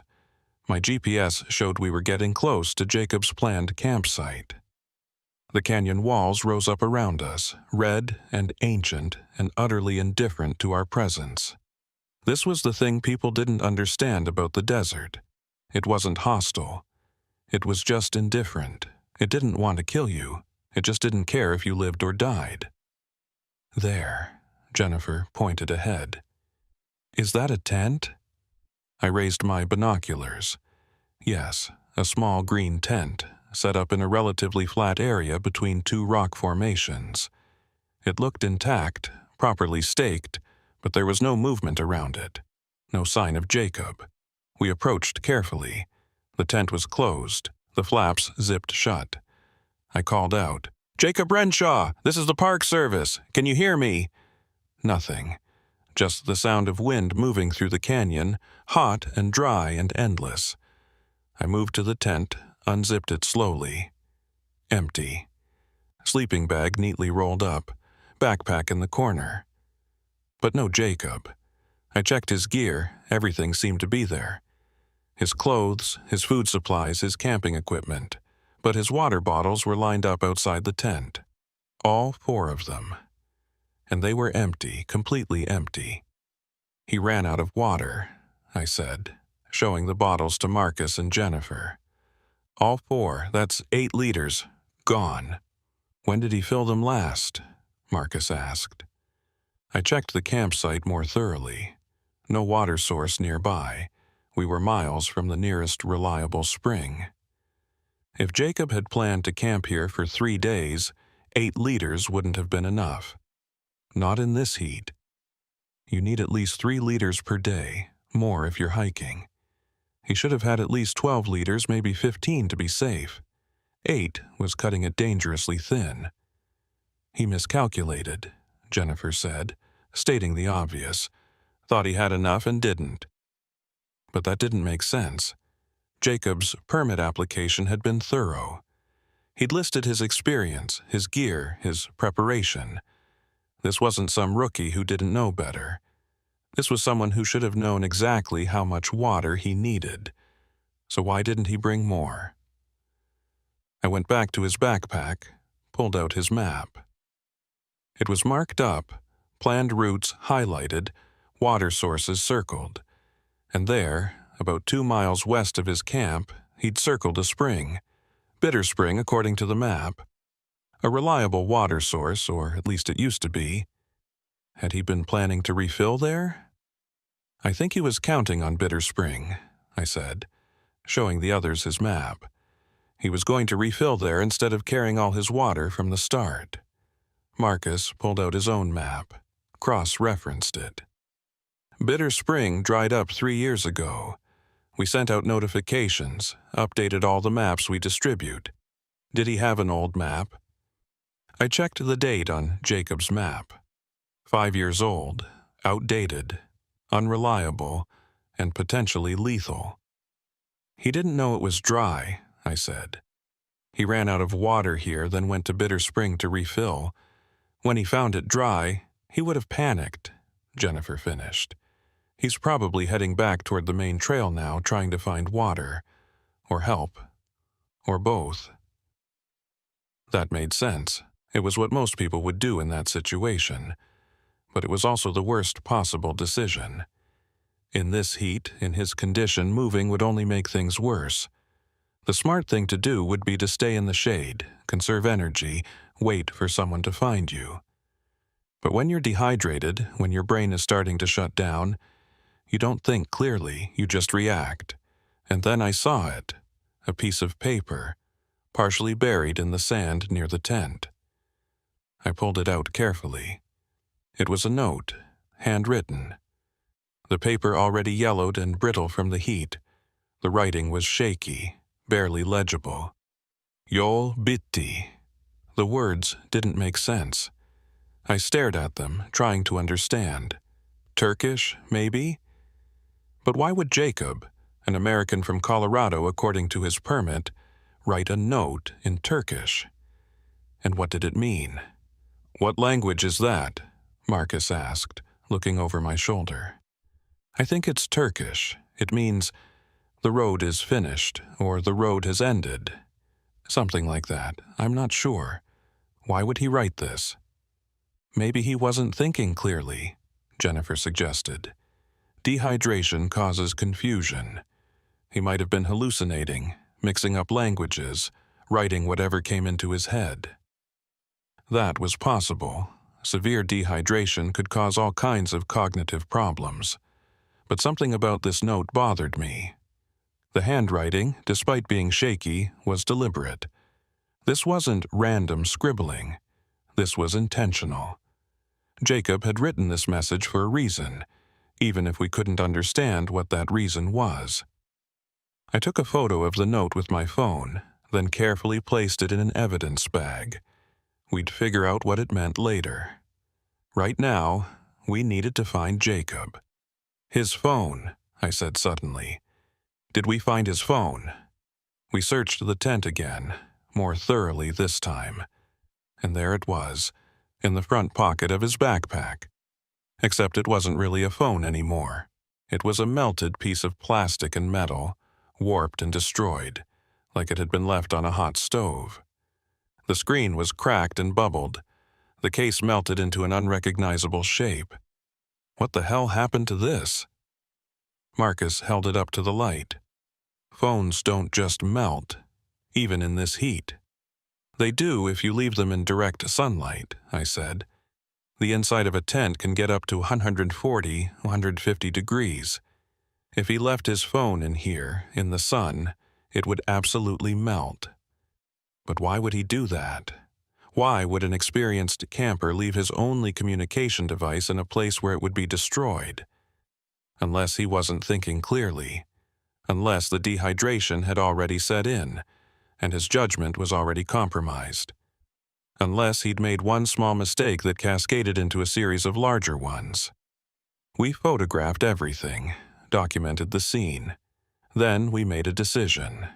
Jennifer would stay with the camp in case Jacob came back. Marcus and I would split up. He'd check Bitter Spring and the surrounding area. I'd follow what I thought would be Jacob's most likely route back toward the main trail. Stay in radio contact, I told them. And for God's sake, drink your water. I don't want to be searching for 2 missing people. I started hiking west, following a faint trail that led toward the area where Jacob might have headed. The heat was oppressive, suffocating. My shirt was already soaked through with sweat. I forced myself to drink water regularly, even though I wasn't thirsty. That was the thing about dehydration. By the time you felt thirsty, you were already behind. You had to stay ahead of it. The canyon opened up into a wider area, the walls falling away to reveal a vast expanse of desert. In the distance, I could see rock formations rising up like ancient towers, beautiful and deadly. I scanned the horizon with my binoculars, looking for any sign of movement, any indication that Jacob had passed through here. And then I saw them. Footprints. Fresh ones, heading west. They were unsteady, weaving back and forth the kind of track someone leaves when they're no longer walking straight, when their body is starting to fail them. I followed the tracks. They led me deeper into the canyon, away from the main trail, away from any water source I knew about. This was wrong. Jacob should have been heading east, back toward civilization. Instead, he was going west, into one of the most remote and dangerous sections of the park. Unless he didn't know which way was east anymore. Unless his sense of direction was gone. His judgment completely compromised. Unless he was walking blind, driven by instinct and fear and a brain that was no longer capable of making rational decisions. The footprints led me to a narrow passage between 2 rock walls. It was maybe 4 feet wide, the walls rising up 30 feet on either side, creating a natural corridor. I stepped into it, and immediately the temperature dropped by maybe 10 degrees. The shade was a relief, even if it was only temporary. The passage twisted and turned, and I followed Jacob's tracks through it. They were getting less distinct now, sometimes disappearing entirely where the rock was too hard to leave an impression. But I could still see signs of his passage, a disturbed pebble here, a smudge of dust there. And then the passage opened up into a small clearing, and I stopped dead in my tracks. There, scratched into the rock wall, were words, not Turkish this time, English, written with something sharp, maybe a knife or a piece of metal. The letters were large, crude, carved deep into the stone. No way out. Below that, repeated over and over, carved so deeply that whoever had made them must have spent hours doing it. No way out, no way out, no way out, no way out, no way out. I stood there, staring at the words, feeling a cold chill despite the heat. This wasn't Jacob. This couldn't be Jacob. He'd only been missing for a day, maybe less. These carvings looked old, weathered. They'd been here for weeks, maybe months, maybe longer. Someone else had been here. Someone else had gotten lost in this canyon, had ended up in this clearing, and had spent their final hours carving these words into stone. A warning? A message? A desperate attempt to leave some record of their existence before the desert claimed them? I took photos, documented the location. Then I looked around the clearing more carefully. No bones, no body, no other signs of whoever had carved these words. They'd either gotten out eventually, or their remains were somewhere else, scattered by animals or buried by sand. Jacob's footprints continued past the clearing, deeper into the canyon. I radioed Marcus and Jennifer, told them what I'd found. Marcus confirmed he'd reached Bitter Spring, completely dry just as we'd thought. No sign of Jacob there. Jennifer reported the same from the camp. I'm following his trail, I said. "It's leading west, deeper into the backcountry. The tracks look fresh, maybe from this morning. I think I'm getting close." "Be careful," Marcus warned. "Don't go too far. We can't afford to lose you, too."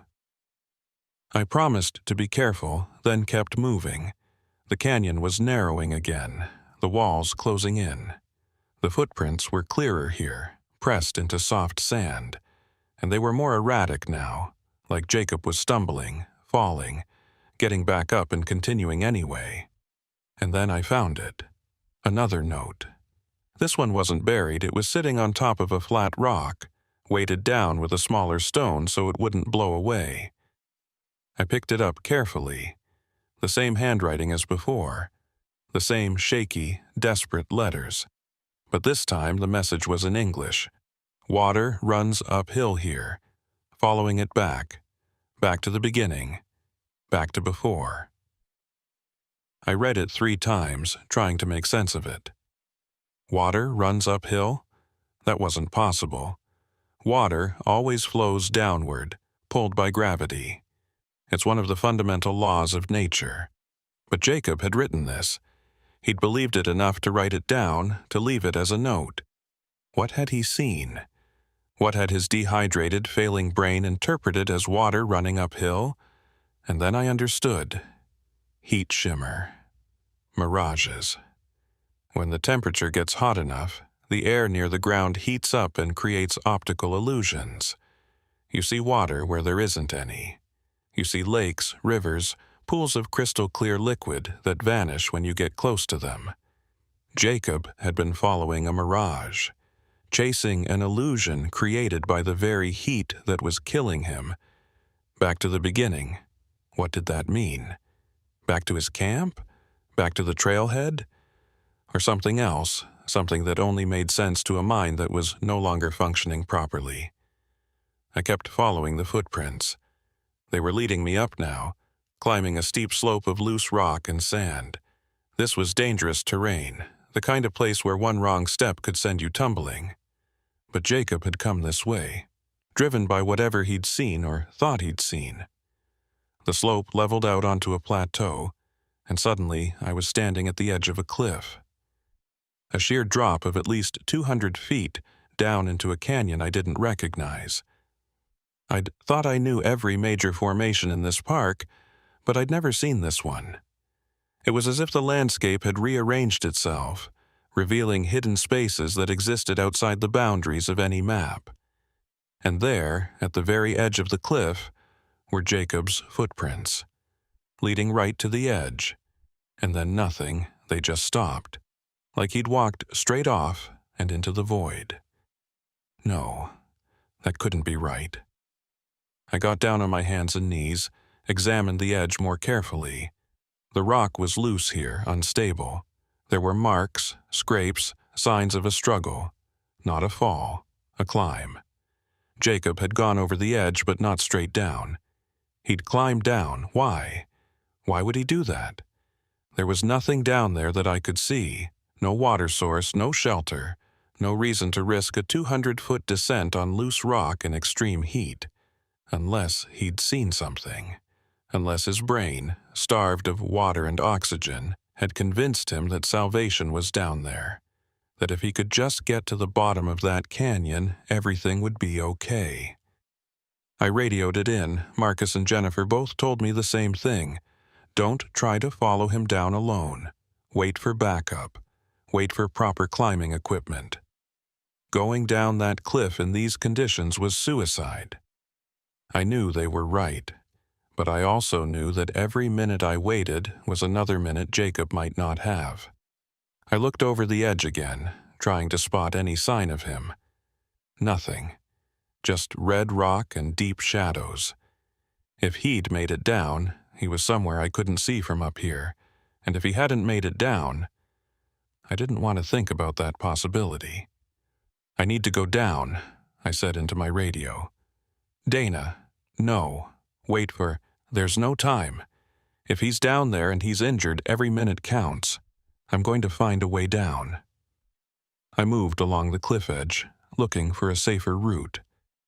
About 50 yards to the north, I found it. A natural path, steep but manageable, where the cliff face had crumbled away over time to create a rough series of ledges. It would still be dangerous, but it was better than what Jacob had attempted. I started down, moving carefully, testing each handhold before committing my weight to it. The rock was hot to the touch, almost burning. My hands were already raw, my throat dry despite the water I'd been drinking. This was madness. I knew it was madness. But I also knew I couldn't leave Jacob down here.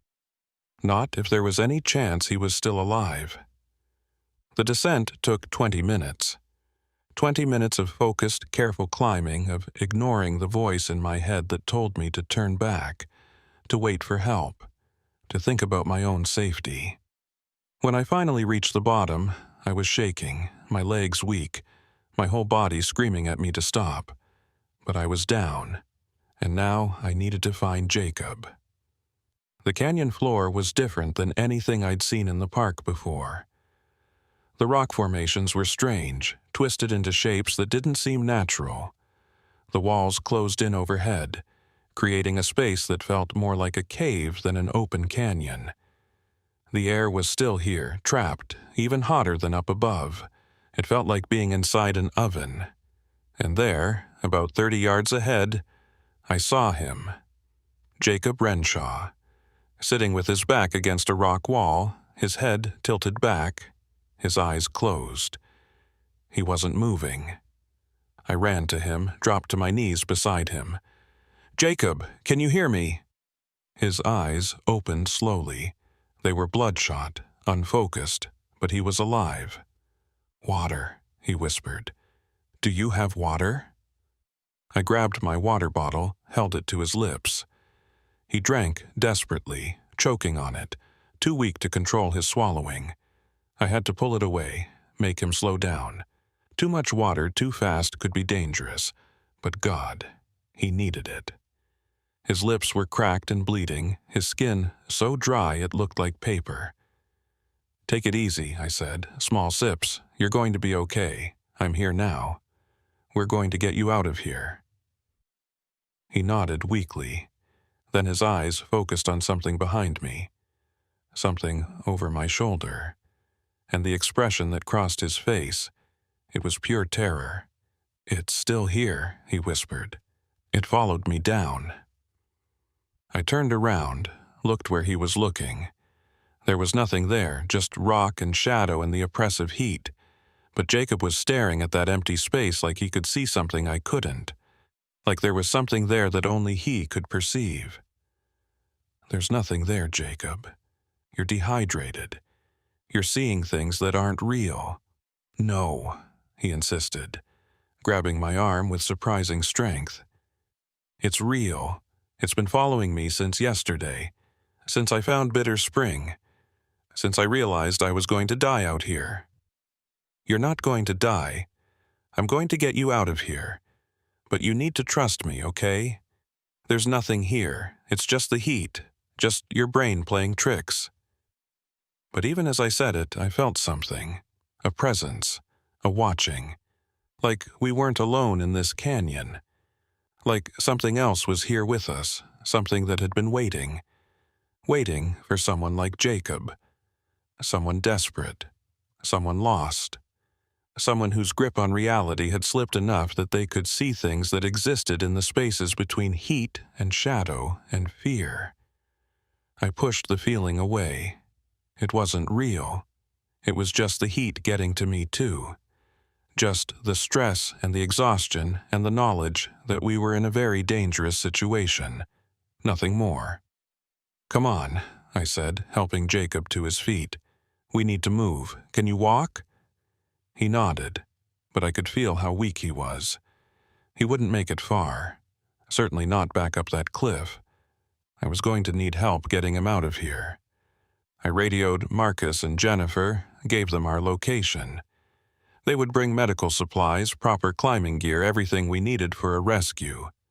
But it would take time, at least 2 hours, probably more. We just had to hold on until then. Jacob and I moved to a shadier spot, where the rock walls created a small overhang. It was marginally cooler there. I got him to drink more water, checked his vital signs. His pulse was rapid and weak, his breathing shallow, classic signs of severe dehydration and heat exhaustion. He needed more than I could give him here. He needed an IV, electrolytes, proper medical care.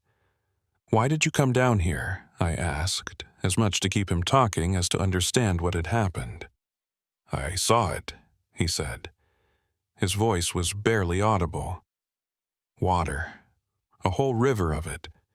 Flowing uphill back toward, I don't know, somewhere safe, somewhere cool. I just had to follow it. "There's no river, Jacob. What you saw was a mirage. Your brain was tricking you." "Maybe," he said. "But it felt real. More real than anything else. More real than you feel right now." He looked at me, and his eyes were clear for just a moment. Lucid. What if I'm still following it? What if none of this is real?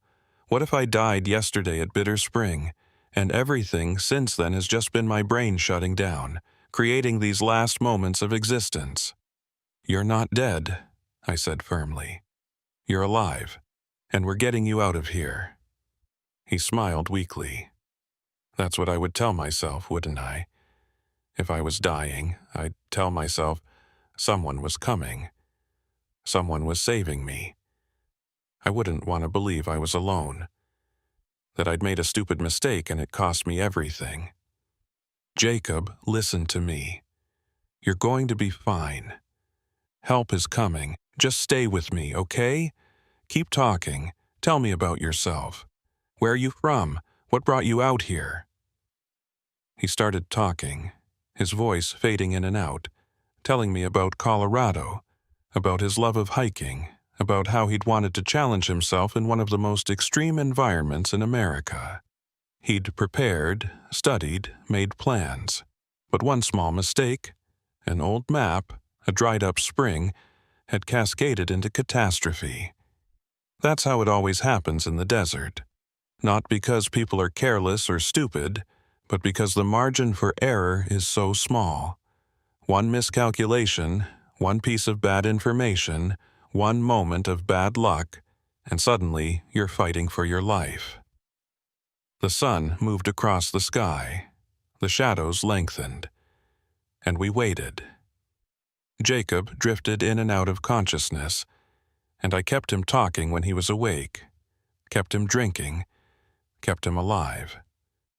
And all the while I couldn't shake the feeling that we were being watched, that something else was in this canyon with us, something that had been waiting a long time for someone like Jacob, someone vulnerable, someone at the edge.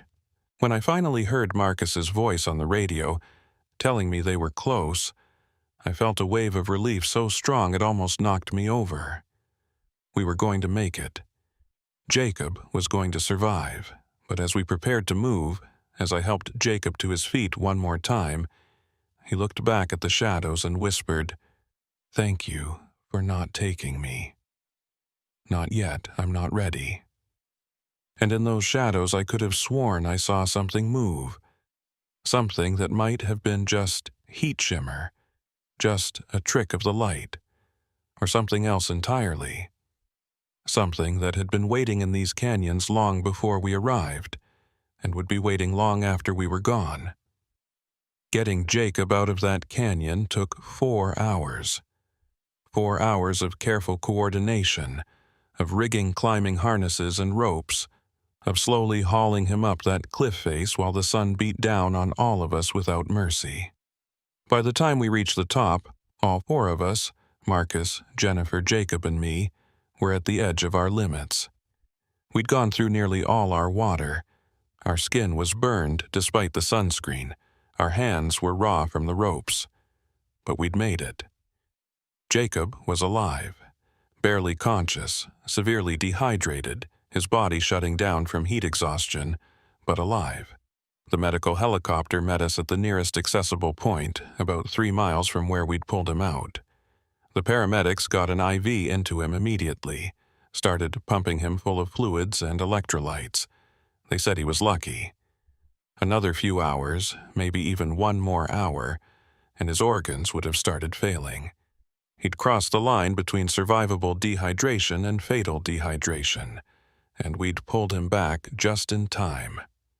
As the helicopter lifted off, taking Jacob to the hospital in Moab, I stood there watching it disappear into the harsh blue sky. My legs felt like they might give out. My throat was so dry that swallowing hurt. But more than the physical exhaustion, I felt something else. A lingering unease. Something about this whole situation didn't sit right with me. "You okay?" Marcus asked, handing me a fresh water bottle from his pack. "Yeah, just... that was close. Too close." "They always are," he said. "That's why we do this job, right? To make sure close doesn't become tragedy." I nodded, but I was thinking about those notes Jacob had left. About the rock carving we'd found. About the way he'd looked at something behind me in that canyon. Something he'd insisted was there even though I couldn't see it. Heat exhaustion and dehydration could explain all of it. The hallucinations, the confused thinking, the paranoia. It was textbook, and yet... "Did you see anything weird down there?" I asked. "In that canyon where we found him?" Marcus gave me a look. "Weird how?" "I don't know, just different. Wrong, somehow. Everything's wrong when it's 115 degrees and you're looking for someone who might already be dead," he said. "Your brain plays tricks. You know that better than anyone." He was right. I did know that. I'd seen it happen to other people, had even experienced it myself a few times over the years. Heat does things to your perception, makes you see and hear things that aren't there, creates shadows where there shouldn't be shadows, movement where nothing is moving. It's a survival mechanism gone haywire. Your brain desperately trying to make sense of an environment that's actively hostile to human life. We hiked back to our vehicles in silence. The sun was lower now, the temperature dropping from unbearable to merely oppressive. By the time we reached the parking area, it was nearly 8 p.m., and the thermometer read 103. Still hot enough to kill, but at least the worst of the day was over. I drove back to the station, filed my report, logged everything we'd found. The notes, the melted phone, the rock carving, Jacob's route, all of it. Then I pulled up the database of missing persons and incidents in the park over the past decade. If someone had carved "No Way Out" into that rock wall, there should be a record of them. A missing person report, a rescue, something. I searched for incidents in that area. Deaths or disappearances within a 5-mile radius of where we'd found the carving. There were 3. 2 hikers who'd died of heat exposure 5 and 7 years ago, respectively. Both found relatively close to established trails, both with clear causes of death. And 1 disappearance from 3 years ago. A solo camper named Michael Voss, 32 years old, experienced outdoorsman who'd gone into the backcountry with a week's worth of supplies and never come out. They'd searched for him for 2 weeks, found his camp, found some of his gear scattered along a dry wash, but never found his body. Eventually, they'd called it off, declared him deceased, assumed his remains were somewhere in the backcountry where they'd never be recovered. It happens more often than people think. The desert is vast, and bodies can be scattered by animals, buried by sand, or simply lost in places so remote that they're never found.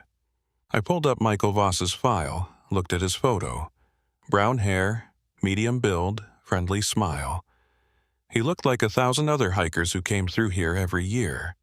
Nothing about him suggested he'd be the type to panic, to get lost, to make the kinds of mistakes that lead to death in the backcountry. But then again, nobody ever looks like that type. Everyone thinks they're prepared until they're not. His planned route took him through the northern section of the Needles district. Not the same area where we'd found Jacob, but close enough that he could have wandered into it if he'd gotten disoriented. And the dates lined up with when those carvings might have been made. 3 years of weathering would match the wear I'd seen on those letters. Had Michael Voss carved those words? Had he ended up in that canyon, trapped or lost, or simply overwhelmed by heat and fear, and spent his final hours leaving a message? A warning? If so, where was his body? We'd searched that area today, and there'd been no sign of human remains. I made a note to return to that canyon, to conduct a more thorough search. If Michael Voss was there, his family deserved to know. Deserved to have closure, even if it was the closure of confirmed death rather than the torture of uncertainty. But that would have to wait. Right now, I needed to sleep. My body was telling me in no uncertain terms that I'd pushed it too far today, and if I didn't rest soon, I'd be the next one needing rescue. I drove home, took a shower that lasted 20 minutes because I couldn't get clean enough. Couldn't wash away the grit and dust and heat that seemed to have penetrated down to my bones. Then I collapsed into bed and fell asleep almost immediately. The dreams came fast and vivid. I was back in that canyon, the one where we'd found Jacob. But this time, I was alone, and the walls were closing in, the space getting smaller and tighter until I could barely move. I could hear voices echoing off the rock, calling out for help, but I couldn't tell where they were coming from. And the heat in the dream was worse than reality, so intense that I could feel my skin blistering, my blood boiling, my body starting to shut down. And then I saw him, Michael Voss, standing at the far end of the canyon, looking at me with empty eyes.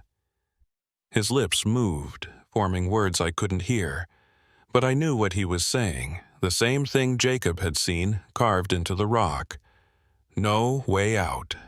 I woke up gasping, my sheets soaked with sweat despite the air conditioning running full blast. The clock read 3:47 a.m. I lay there for a moment trying to calm my racing heart, telling myself it was just a dream, just my exhausted brain processing everything that had happened. Nothing more. But I couldn't shake the image of Michael Voss standing in that canyon. Couldn't shake the feeling that there was something I was missing. Something important. I got up, made coffee even though it was the middle of the night, and pulled out my laptop. I started going through the case file on Michael Voss more carefully, reading every detail, looking for anything that might give me a clue about what had happened to him. His final communication had been a satellite text message to his wife, sent 2 days into his trip. It had been brief, making good time, water situation challenging but manageable. Love you. Nothing alarming. Nothing that suggested he was in trouble. And then silence. No more messages, no check-ins, nothing. The search teams had found his camp on the 4th day.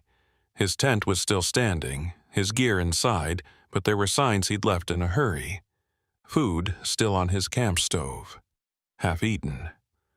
Water bottles empty, and his phone, like Jacob's phone, was found melted and destroyed, though at the time the searchers had assumed it was just from exposure to extreme heat. The similarities were striking. Empty water bottles, destroyed phone, a camp that suggested sudden departure. The main difference was that Jacob had left notes, while Michael hadn't, or at least none had been found at his camp. But what if Michael had left notes too?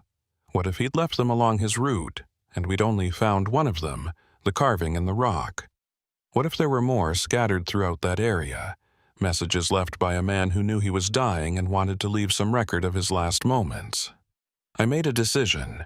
As soon as the sun came up, I was going back to that canyon. Not with a rescue team this time, not with the pressure of searching for someone who might still be alive. Just me, with time to search properly to look for any signs of what had happened to Michael Voss, and maybe to understand what had happened to Jacob. The sun rose at 5:43 a.m. By 6 o'clock, I was already in my truck, driving back toward the backcountry. The temperature was already climbing toward 90, and by mid-morning it would be back over 110. But I'd be in the canyon by then, in the shade, away from the worst of the direct sunlight. I had enough water for a full day, plus emergency supplies. I'd radioed in my plans to the station, so someone knew where I was going and when to expect me back. Everything by the book. Everything safe and smart and prepared. And yet, as I drove deeper into the park, watching the landscape open up into those vast red expanses, I felt that same unease from yesterday, that feeling of being watched, of heading towards something I didn't fully understand. The hike in took less time this morning. I knew the route now, knew the shortcuts, knew exactly where I was going. By 9 a.m., I was standing at the edge of that cliff, looking down into the canyon where we'd found Jacob.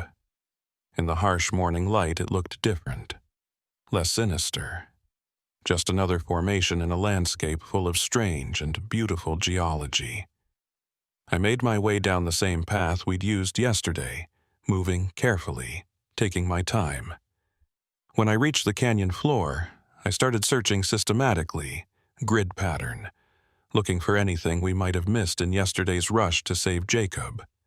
It took me about an hour to find the first one. Another note, wedged between two rocks, protected from the wind.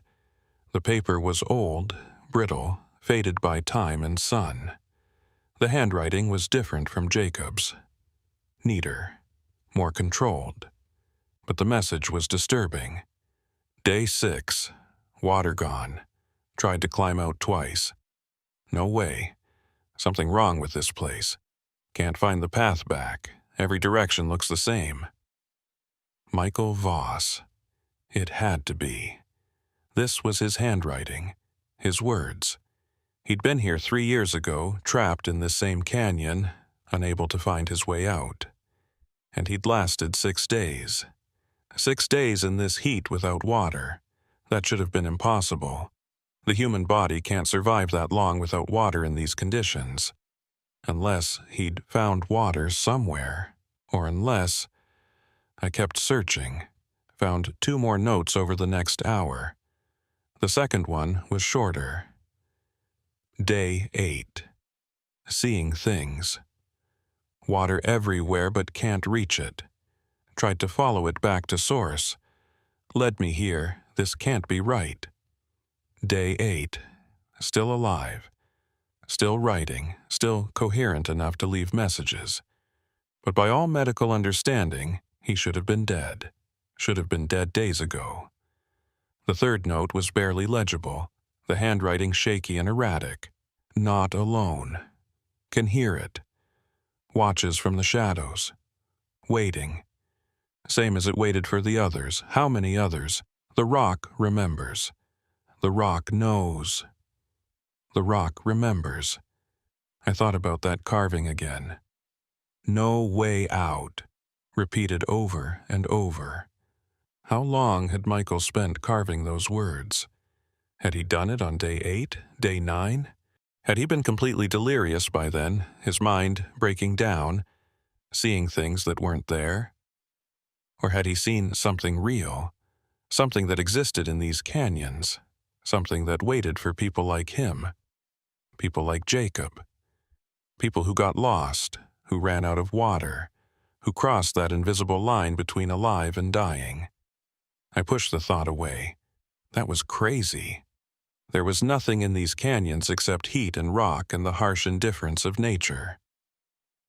Michael Voss had died of dehydration and exposure, and his mind had created hallucinations to cope with the trauma his body was experiencing. That was the rational explanation, the only explanation. But as I stood there in that canyon holding his final notes, I couldn't quite convince myself. I spent another 3 hours searching, covering every inch of that canyon floor. I didn't find Michael's body, didn't find any more notes. But I did find something else. Near the base of the cliff, in a spot that was shaded most of the day, there was a dark stain on the rock. Old, faded, but unmistakable. Blood. Human blood, almost certainly. I took samples, photographed it, marked the location. This was probably where Michael had died, where he'd finally collapsed, his body unable to continue. But where were his remains? 3 years wasn't long enough for bones to completely disappear, even with scavengers. There should have been something. Clothing, bones, equipment. Something. Unless the animals had been more thorough than usual. Unless his body had been dragged away, scattered so widely that the pieces would never be found. It was possible. Not common, but possible. I marked everything, took extensive notes, collected the evidence I'd found. Then I made my way back up to the top of the cliff, my mind churning through everything I'd learned. Michael Voss had been here. He'd survived impossibly long. He'd written about seeing things, hearing things, and then he'd died, and his body had vanished. And 3 years later, Jacob Renshaw had come to this same canyon, following the same impossible mirage, leaving similar notes, describing similar experiences. Different men, different circumstances, but the same pattern, the same descent into confusion and hallucination, the same sense that something else was present, watching, waiting. What was it about this place? What made this particular canyon different from the thousands of others in the park? Was it just the geography, the way the heat trapped here, the way sound echoed off the walls? Or was it something else? I stood at the edge of the cliff, looking down at that canyon one more time. And I made a decision. I was going to figure out what happened here, not just to Michael and Jacob, but to however many others might have ended up in this place before them. Because I had a feeling, call it instinct, call it paranoia, call it whatever you want, that this wasn't over, that this canyon would claim more people if we didn't understand what made it so dangerous. The sun was directly overhead now, the temperature well over 110. Time to head back, time to get out of the heat before it got me too. I'd learned enough for one day, maybe more than I wanted to know. Easy. As I started the hike back to my truck, I thought about Jacob's final words before the helicopter took him away. The ones he'd whispered when he thought I couldn't hear. Thank you for not taking me. Not thank you for saving me. Not thank you for finding me. But thank you for not taking me. Who or what had he been thanking?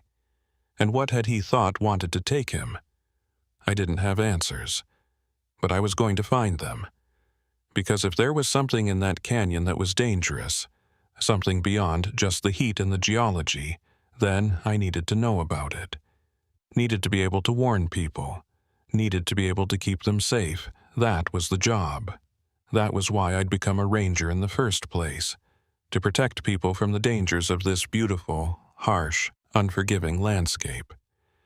Even the dangers I didn't fully understand, especially those.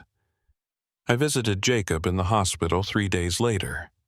They'd moved him out of intensive care and into a regular room, which the doctor said was a good sign. His kidneys had been on the verge of failure, but the IV fluids had brought him back from the edge. He'd been incredibly lucky. Another hour, they kept saying. Another hour, and we would have been too late.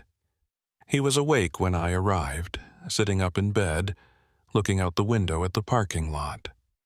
He turned when I knocked, and for a moment I didn't recognize the expression on his face. It wasn't relief or gratitude. It was something closer to resignation, like he'd been expecting me, or dreading my arrival. "Ranger Corbin," he said. His voice was still hoarse, rough from dehydration. "I wondered if you'd come. How are you feeling?" Alive. which is more than I expected. He gestured to the chair beside his bed. The doctors tell me you saved my life, that if you hadn't found me when you did, I'd be dead. You're welcome, I said, sitting down. Though you made it pretty hard. What were you thinking, climbing down that cliff? He looked back out the window. I was thinking I saw water, a whole river of it, flowing up the canyon wall. I know that sounds crazy.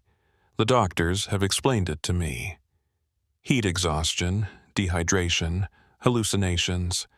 My brain was shutting down and creating illusions. I understand that intellectually, but it felt real, I finished. More than real. It felt like the only real thing in the entire world. Everything else, the heat, the pain, the fear, all of that felt like the illusion. The water felt true. Does that make sense? It makes sense for someone whose brain was cooking in their skull. You were seriously dehydrated, Jacob. You're lucky to be alive. Am I? He looked at me directly. Because I keep thinking about what I saw down there. What I felt, and I'm not sure luck had anything to do with it. I pulled out my notebook, opened it to a clean page. I need to ask you some questions. About what happened out there, about what you experienced. The doctors already asked me everything. I'm not asking as a doctor, I'm asking as someone who found 3 notes you left behind. Notes that don't quite match up with standard heat exhaustion symptoms. His expression changed, became guarded. What do you want to know? Let's start with the note you left at your camp, the one in Turkish. Yol bitti. The road has ended. Why did you write that? Jacob was quiet for a long moment. I don't know. I don't speak Turkish. I don't know why I wrote it. When you showed me the photo of that note, I didn't even recognize my own handwriting at first. It was like someone else wrote it through me. And the second note? About water running uphill? That one I remember writing. I was following the water, or what I thought was water, and it was flowing the wrong direction. Defying gravity. I knew it was impossible, but I could see it so clearly, and I thought, if I could just follow it back to its source, I'd find actual water. A spring, a river, something. But the more I followed it, the more lost I became. You wrote back to the beginning. What did you mean by that? He shook his head. I don't know. At the time, it made perfect sense. Like the water was flowing backward through time. Back to before the drought, before the springs dried up, before any of this was a desert. I thought if I could follow it far enough, I'd find that place, that time when water was abundant. The way he described it sent a chill down my spine despite the warm hospital room. Jacob, did you ever hear of a man named Michael Voss? His reaction was immediate. He went pale, his hands gripping the sheets. How do you know that name? He disappeared in the same area 3 years ago. We never found his body. But I found his notes. Notes that sounded a lot like yours. He was there, Jacob whispered. In the canyon, I saw him. You saw him? When? After I climbed down. After I'd been walking for, I don't know how long. Hours, maybe. Everything was starting to blur together. And then I saw him. Just standing there, watching me. He was wearing hiking gear, but it was old, sun-faded, and his skin... Jacob stopped, swallowed hard. His skin looked wrong, too dry, like leather that had been left in the sun too long. You were hallucinating. Your brain was creating images. No. Jacob's voice was firm. I know what a hallucination feels like. I've had them. This was different. He was there, and he spoke to me. I felt my pen pause over my notebook. What did he say? He asked me if I was ready. I didn't understand what he meant. Ready for what? and he just smiled, this terrible knowing smile, and said to join us. Then he pointed at the rock wall, at those carvings. No way out. And he said, I carved that, took me 3 days. I wanted to warn people, but they never see it until it's too late, until they're already here, already chosen. Chosen for what? He wouldn't say. Or maybe he did, and I don't remember. Everything after that gets foggy. I remember him walking away, disappearing into the shadows, and then you were there, giving me water, telling me I was going to be okay. But I keep thinking, what if I'm not okay? What if part of me is still down there in that canyon, and what came back is just something else? I closed my notebook. Jacob, you experienced severe trauma. Your brain is still processing everything that happened. These memories, these experiences, they're not reliable. You need to understand that. You don't believe me. I believe you experienced something. But what you experienced was heat exhaustion and dehydration, not what? Not a dead man talking to me? Not something in that canyon that collects people who wander too far, get too lost, run out of water? He leaned forward. You felt it too. I could see it in your face when you found me. You felt that presence, that watching. I had felt it. I couldn't deny that. But feeling something and acknowledging it were two different things. Even if I did feel something, that doesn't mean anything supernatural was happening. The canyon has unusual acoustics. The heat creates atmospheric effects. Our brains are wired to see patterns and presences even when there's nothing there. It's survival instinct. Then explain the notes. Explain why I wrote in a language I don't speak. Explain why Michael Voss survived for 8 days without water when that should be medically impossible. Explain why his body was never found. I couldn't. Not in any way that made rational sense. But I also couldn't accept the alternative, that there was something in that canyon that existed outside natural laws, something that waited for lost and dying travelers and, took them, collected them, turned them into shadows that warned other victims? I'm going to keep investigating, I said finally. I'm going to find out what happened to Michael Voss. And I'm going to figure out what makes that canyon different from anywhere else in the park. Be careful, Jacob said. Whatever's down there, it's patient. It can wait. It waited 3 years between Michael and me. It'll wait however long it needs to for the next person. I left the hospital with more questions than answers. Jacob would be discharged in a few days, and he'd already told the doctors he never wanted to come back to Utah. Never wanted to see a desert again. I didn't blame him. Back at the station, I spent the next week going through every record I could find about that area. Park incident reports going back 20 years. Local newspaper archives. Even old journal entries from rangers who'd worked here decades ago. And I found patterns. Not obvious ones, but they were there if you knew what to look for. Every few years, someone disappeared in that general area. Not every disappearance. Most of the people who went missing in Canyonlands were found, alive or dead, within a reasonable distance of their last known location. But there was a cluster of cases, spread over 2 decades, where people vanished without a trace. No bodies, no gear, just empty campsites and unanswered questions. 7 cases total, including Michael Voss. All solo hikers or campers. All experienced. All with adequate supplies. All last seen or last heard from in that same 5-mile radius. And all during the hottest months of the year, when temperatures regularly exceeded 110 degrees. I made a map, plotting each disappearance. They formed a rough circle around that canyon where we'd found Jacob. Like the canyon was the center point, and these people had been drawn to it from different directions. Drawn by what? By heat exhaustion and bad luck? Or by something else? I knew what I had to do. I had to go back, had to spend time in that canyon, observe it, try to understand what made it different. But I couldn't do it alone. If something happened to me down there, no one would know.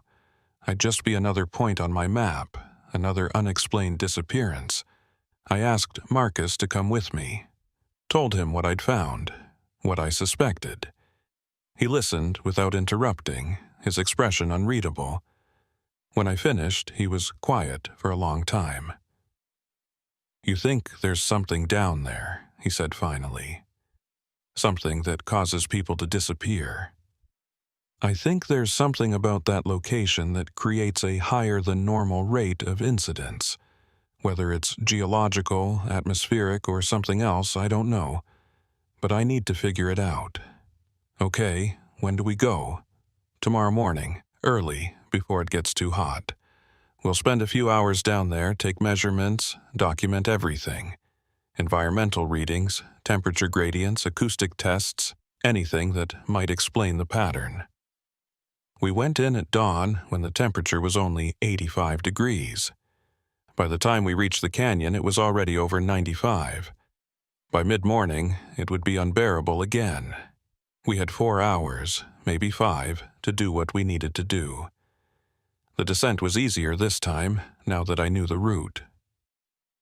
We reached the canyon floor and immediately started our work. Marcus set up equipment to measure temperature, humidity, air pressure.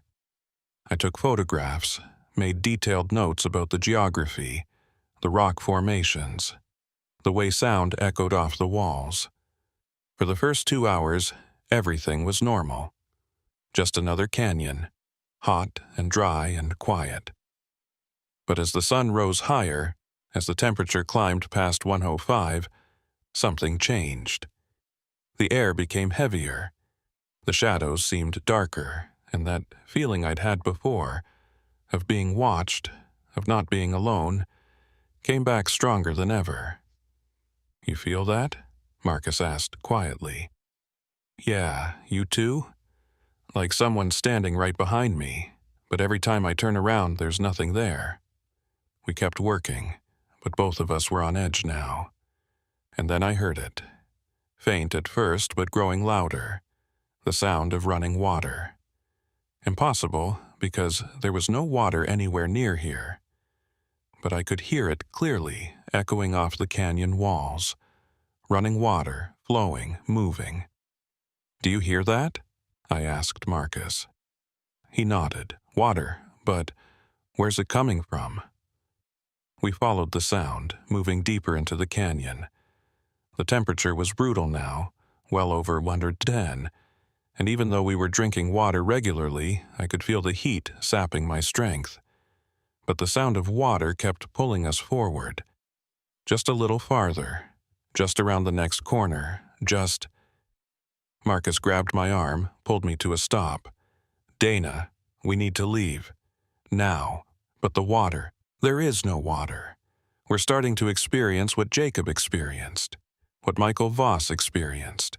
This is how it starts. We need to get out of here before we get too disoriented to find our way back." He was right. I knew he was right. But the sound of water was so real, so close, and I was so thirsty despite drinking, so hot despite the shade, so tired despite resting. The canyon was getting to me, getting into my head, and if I didn't leave now, I might not be able to leave at all. We turned back, started climbing out. But the path looked different now. Wrong somehow. Like the rock had shifted, like the canyon had rearranged itself while we weren't looking. Marcus consulted his GPS, but the signal was weak, cutting in and out. "This way," he said, pointing to what he thought was the right direction. But I wasn't sure. Nothing looked familiar. We'd only been down here for 3 hours, but it felt like days. Like we'd been lost in this canyon forever, and the memory of the surface world was just a dream. And then I saw him, Michael Voss, standing about 30 feet away, half hidden in shadow, watching us with those terrible dry leather eyes. just like Jacob had described. He raised one hand, pointed back the way we'd come, back deeper into the canyon, and I understood. He wasn't trying to help us. He was trying to lure us deeper, trying to make us part of whatever collection existed down here. "Don't look at him," Marcus said. "Keep moving." "You see him too?" "I see something. Might be heat shimmer, might be shadows. Doesn't matter. We're leaving." We climbed, focused only on the path ahead, on the GPS when it worked, on each other. Didn't look back at the figure in the shadows. Didn't listen to the sound of water that kept calling us back. Just climbed, one handhold at a time, until finally, we reached the top and stumbled out onto the plateau. The moment we were out of that canyon, everything changed. The air felt lighter, the pressure in my chest eased, the sound of water stopped, and when I looked back down, there was nothing in the shadows, no figure, no Michael Voss, just empty canyon and rock and heat. Marcus and I sat there for a long time, catching our breath, drinking water, not talking about what we'd just experienced, what we'd seen or thought we'd seen, what we'd felt. Finally, he spoke. "We're closing it off." "What?" "That canyon, that area, we're closing it off to the public, marking it as hazardous terrain. Whatever's down there, whether it's atmospheric conditions or geology or something else, it's too dangerous. We almost didn't make it out, and we knew what to expect. Imagine someone like Jacob, someone who doesn't know, who thinks they're just experiencing normal heat exhaustion." He was right. We couldn't let anyone else go down there. Couldn't risk more disappearances, more Michael Vosses carved into rock walls, more Jacob Renshaws barely surviving. It took 2 weeks to get approval, but eventually the Park Service agreed. That section was officially closed, marked with warning signs, flagged as dangerous terrain. We didn't give the real reasons, of course, just cited the geological instability, the extreme heat conditions, the lack of water sources.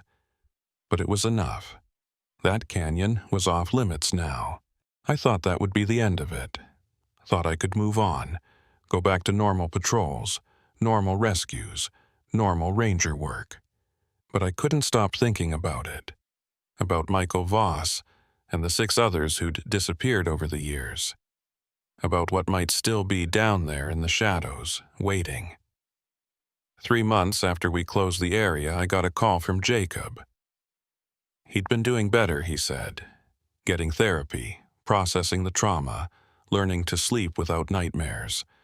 But he'd been researching that phrase he'd written. Yol biti. The road has ended. "I found something," he said. "It's not just Turkish. It's old Turkish from a dialect that's barely spoken anymore. And it has another meaning, a deeper meaning." "What meaning?" "The journey is complete. The transformation is finished. It's what they used to say when someone died, when they moved from one state of being to another. Dana, I think that's what was happening to me down there. I think I was dying, and something was, I don't know, guiding me through it, collecting me. Whatever Michael Voss is now, I was becoming that. If you hadn't found me when you did..." He didn't finish. Didn't need to. I understood. The canyon wasn't just killing people. It was doing something else. Something to their remains, their essence, their whatever you want to call it. Turning them into warnings, into watchers, into part of the canyon itself. I haven't been back to that canyon since the day Marcus and I barely escaped. I've assigned other rangers to patrol the perimeter to make sure no one violates the closure. But I don't go there myself. Can't. Because I'm afraid that if I do, if I go back down into those shadows, I won't come back out. Not as myself. Not as Dana Corbin, ranger, human, alive. Sometimes, late at night when I'm alone in my quarters, I can still hear it. the sound of running water, faint and distant, calling to me, promising relief from the heat, from the endless burning sun, from the thirst that never quite goes away no matter how much I drink. And I have to remind myself that it's not real, that it's just my memory, my trauma, my brain trying to process something it can't fully understand. But other times, I wonder if it is real. If that canyon, that presence, that whatever it is has marked me somehow. If I'm on some kind of list, and eventually, when the time is right, it'll call me back. And I'll go. Because you can't resist forever. Because the heat always wins in the end. Because we're all just travelers in the desert. And sooner or later, all roads end. The canyon can wait. It's been waiting for thousands of years, maybe longer. Since before the park existed, before rangers, before anyone kept records or marked trails or tried to make sense of disappearances. It's patient, and it knows that eventually we all end up in the same place. Lost, thirsty, desperate, ready to follow the sound of water even when we know it can't possibly be real. I still do my job, still patrol the park, still rescue lost hikers, still warn people about the dangers of extreme heat. But I do it differently now. More cautiously. More aware that this landscape holds secrets we don't understand, dangers we can't quantify, presences that exist in the spaces between heat and shadow and fear. Jacob asked me once if I thought we'd really seen Michael Voss down there, or if it was just our minds breaking under stress. I told him I didn't know. That maybe it didn't matter, that whether the danger was supernatural or psychological, it was still real, still deadly, still waiting for the next person who wandered too far, ran out of water, crossed that invisible line where heat becomes hallucination, and hallucination becomes something worse. He accepted that answer. We both did. Because some questions don't have answers you can write in a report or explain to your supervisors or rationalize away with science and logic. Some things exist in the gaps of human understanding, and maybe that's where they're supposed to stay. The sun rises over Canyonlands every morning, just like it always has. The temperature climbs. The rock glows. And somewhere in that vast expanse of red stone and endless sky, there's a canyon where the rules don't quite work the same way they do everywhere else, where water runs uphill, and dead men leave warnings and roads end in ways that can't be mapped or predicted or understood. I know it's there, I know what it does, and I know that I'll spend the rest of my career, maybe the rest of my life, trying to keep people away from it. Trying to make sure no one else becomes another point on my map, another unsolved disappearance, another shadow in the canyon. But I also know that I won't always succeed, because people are drawn to mysteries, to danger, to the unknown. Because someone will ignore the warnings, slip past the barriers, find their way down into that canyon. And when they do, when they run out of water and start seeing things and realize they're trapped, they'll understand what Michael Voss understood, what Jacob almost learned. That some roads, once you start down them, have only one destination, and all the maps in the world won't help you find your way back.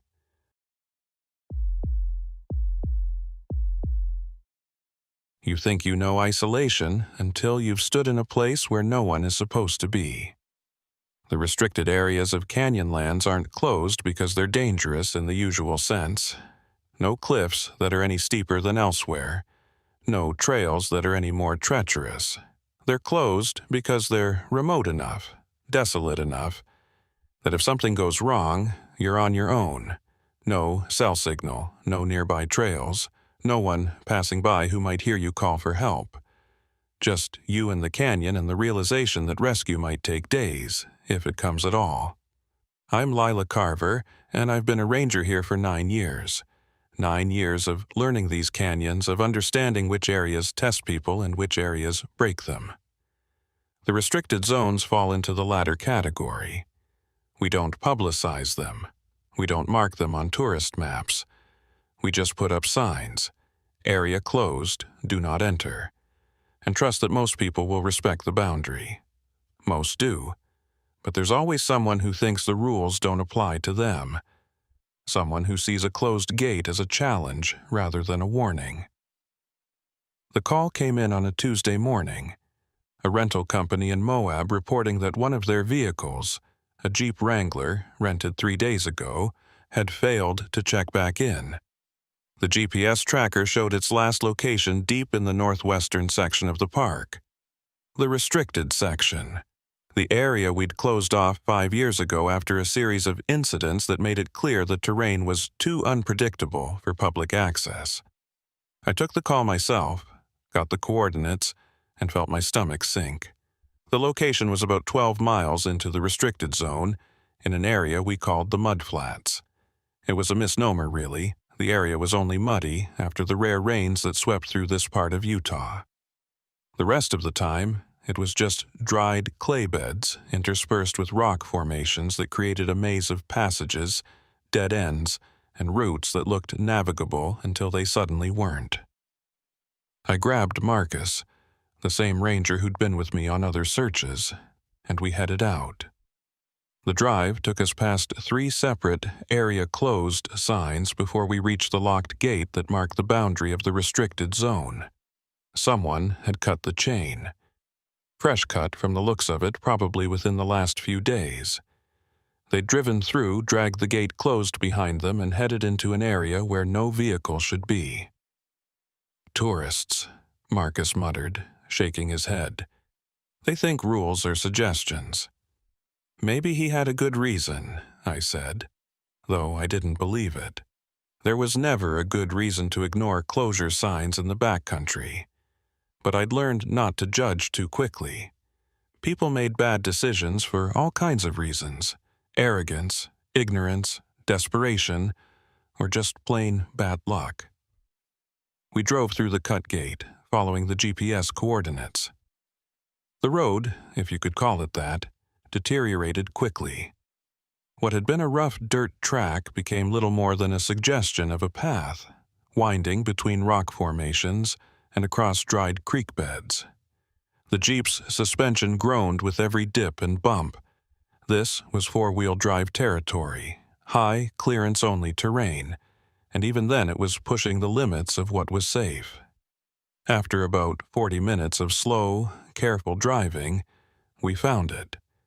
The Jeep Wrangler, sitting in the middle of what had once been, and apparently recently had been, a mud flat.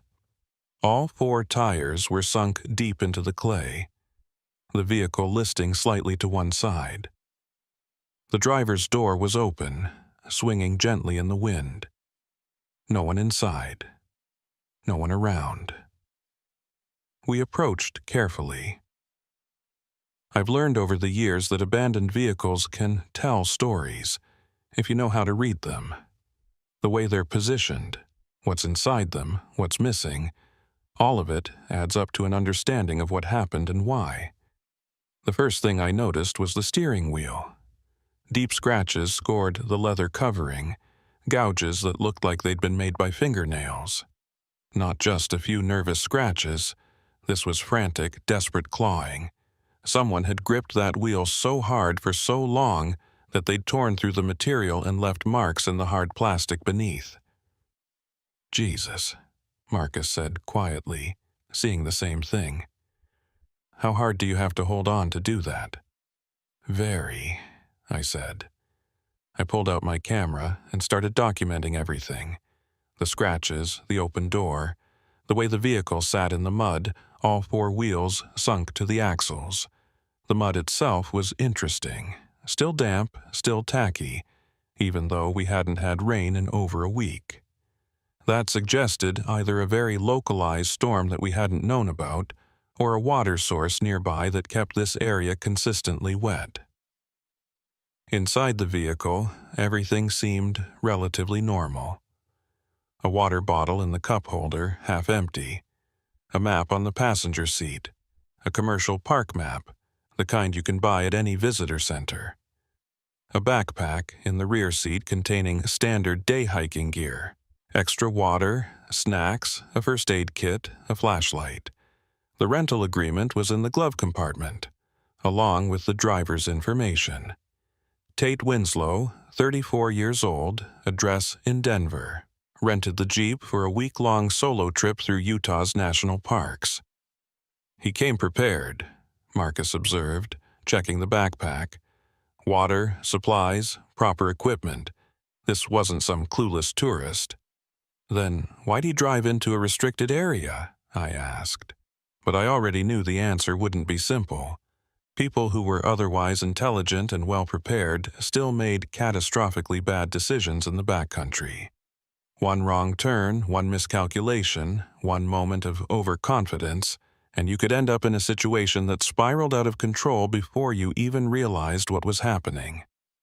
I stepped back from the vehicle and started examining the area around it. The mud showed clear signs of struggle, deep ruts where the tires had spun, trying to gain traction. Tate had attempted to drive out, probably repeatedly until the wheels had dug themselves in so deeply that forward movement became impossible. At that point, he would have realized he was stuck. Really stuck. The kind of stuck that requires a winch or a tow truck, neither of which was available out here. The footprints told the rest of the immediate story. Boot prints, size 10 or 11, circling the vehicle multiple times. He'd gotten out, assessed the situation, walked around the Jeep trying to figure out his options. Then the prints led away from the vehicle, heading northeast, toward a passage between two rock formations. He went that way, I said, pointing. On foot, left the supplies behind. Why would he do that? Marcus asked. If he was going for help, wouldn't he take water at least? Maybe he thought he'd be coming right back, or maybe he panicked. I started following the footprints, Marcus behind me. The tracks were clear in the mud at first, but as the ground dried out and turned to hard-packed dirt, they became harder to follow. We tracked them for about a quarter mile, the passage narrowing as we went, the walls closing in on either side. And then the tracks just stopped. Not gradually fading as the terrain changed. They were clear one moment and gone the next, like Tate Winslow had simply ceased to exist mid-stride. I crouched down, examining the ground more carefully. No disturbance that would suggest he'd been dragged off. No blood, no signs of a struggle. The footprints just ended in the middle of a stretch of bare rock, and there was nothing beyond that point to indicate which direction he might have gone. This doesn't make sense, Marcus said. People don't just vanish. The rock's too hard to leave tracks, I said. He kept walking. We just can't see where. But even as I said it, I felt a nagging doubt. The way the tracks ended, so suddenly, so completely, it felt wrong, like we were missing something obvious. We split up, each of us searching a different direction from the point where the tracks disappeared. I moved slowly, scanning the ground for any sign of disturbance, any indication that someone had passed through recently. The canyon walls rose up on either side, creating deep shadows despite the bright midday sun. This was the thing about these restricted areas. They felt different, more isolated, more oppressive, like the landscape itself was holding its breath, waiting for something. I'd been searching for maybe 10 minutes when I saw it. A flash of color, incongruous against the red rock and brown dirt. I approached carefully, and there it was, a single glove.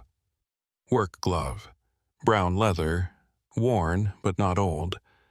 Still relatively clean, suggesting it had been dropped recently. I picked it up carefully, turning it over in my hands. The inside was damp with sweat. Tate's glove, almost certainly. But why just one? Had he dropped it? Thrown it away?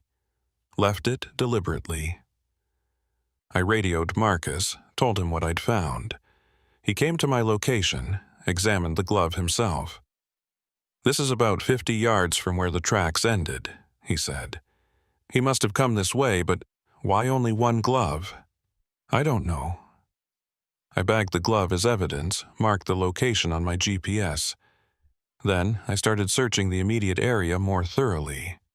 If he'd dropped one glove here, there might be other signs, other clues about which direction he'd gone. But there was nothing else. Just the one glove, sitting on a flat rock like it had been placed there deliberately. I expanded my search radius, moving in concentric circles from where I'd found it. The canyon passage continued ahead, narrowing even more, becoming barely wide enough for a person to squeeze through sideways. Could Tate have gone that way? And if so, why? What would possess someone to push deeper into a restricted area, into terrain that was clearly becoming more difficult and more dangerous with every step? Marcus and I spent 3 more hours searching. We found nothing else. No more tracks, no more belongings, no sign that Tate Winslow had passed through this area. It was like he'd dropped the glove and then simply ceased to exist. By late afternoon, we had to make a decision. We couldn't stay out here all night. We hadn't brought over night gear, and the sun was already starting to descend.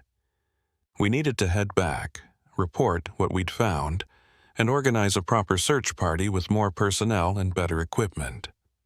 "We'll come back tomorrow," I told Marcus as we hiked back toward the abandoned Jeep. "With a full team, we'll search every inch of this area until we find him." But I felt a creeping sense of dread as I said it. I'd been part of enough searches to know that the longer someone was missing, the less likely we were to find them alive. And there was something about this particular disappearance that bothered me more than usual. The scratched steering wheel, the abandoned supplies, the tracks that ended nowhere, the single glove. It all felt staged somehow, deliberate, like we were being shown exactly what someone wanted us to see, and nothing more. When we reached the Jeep again, I took one more look around before we left. The vehicle sat there in the mud, door still hanging open, everything inside exactly as we'd left it. And then I noticed something I'd missed before.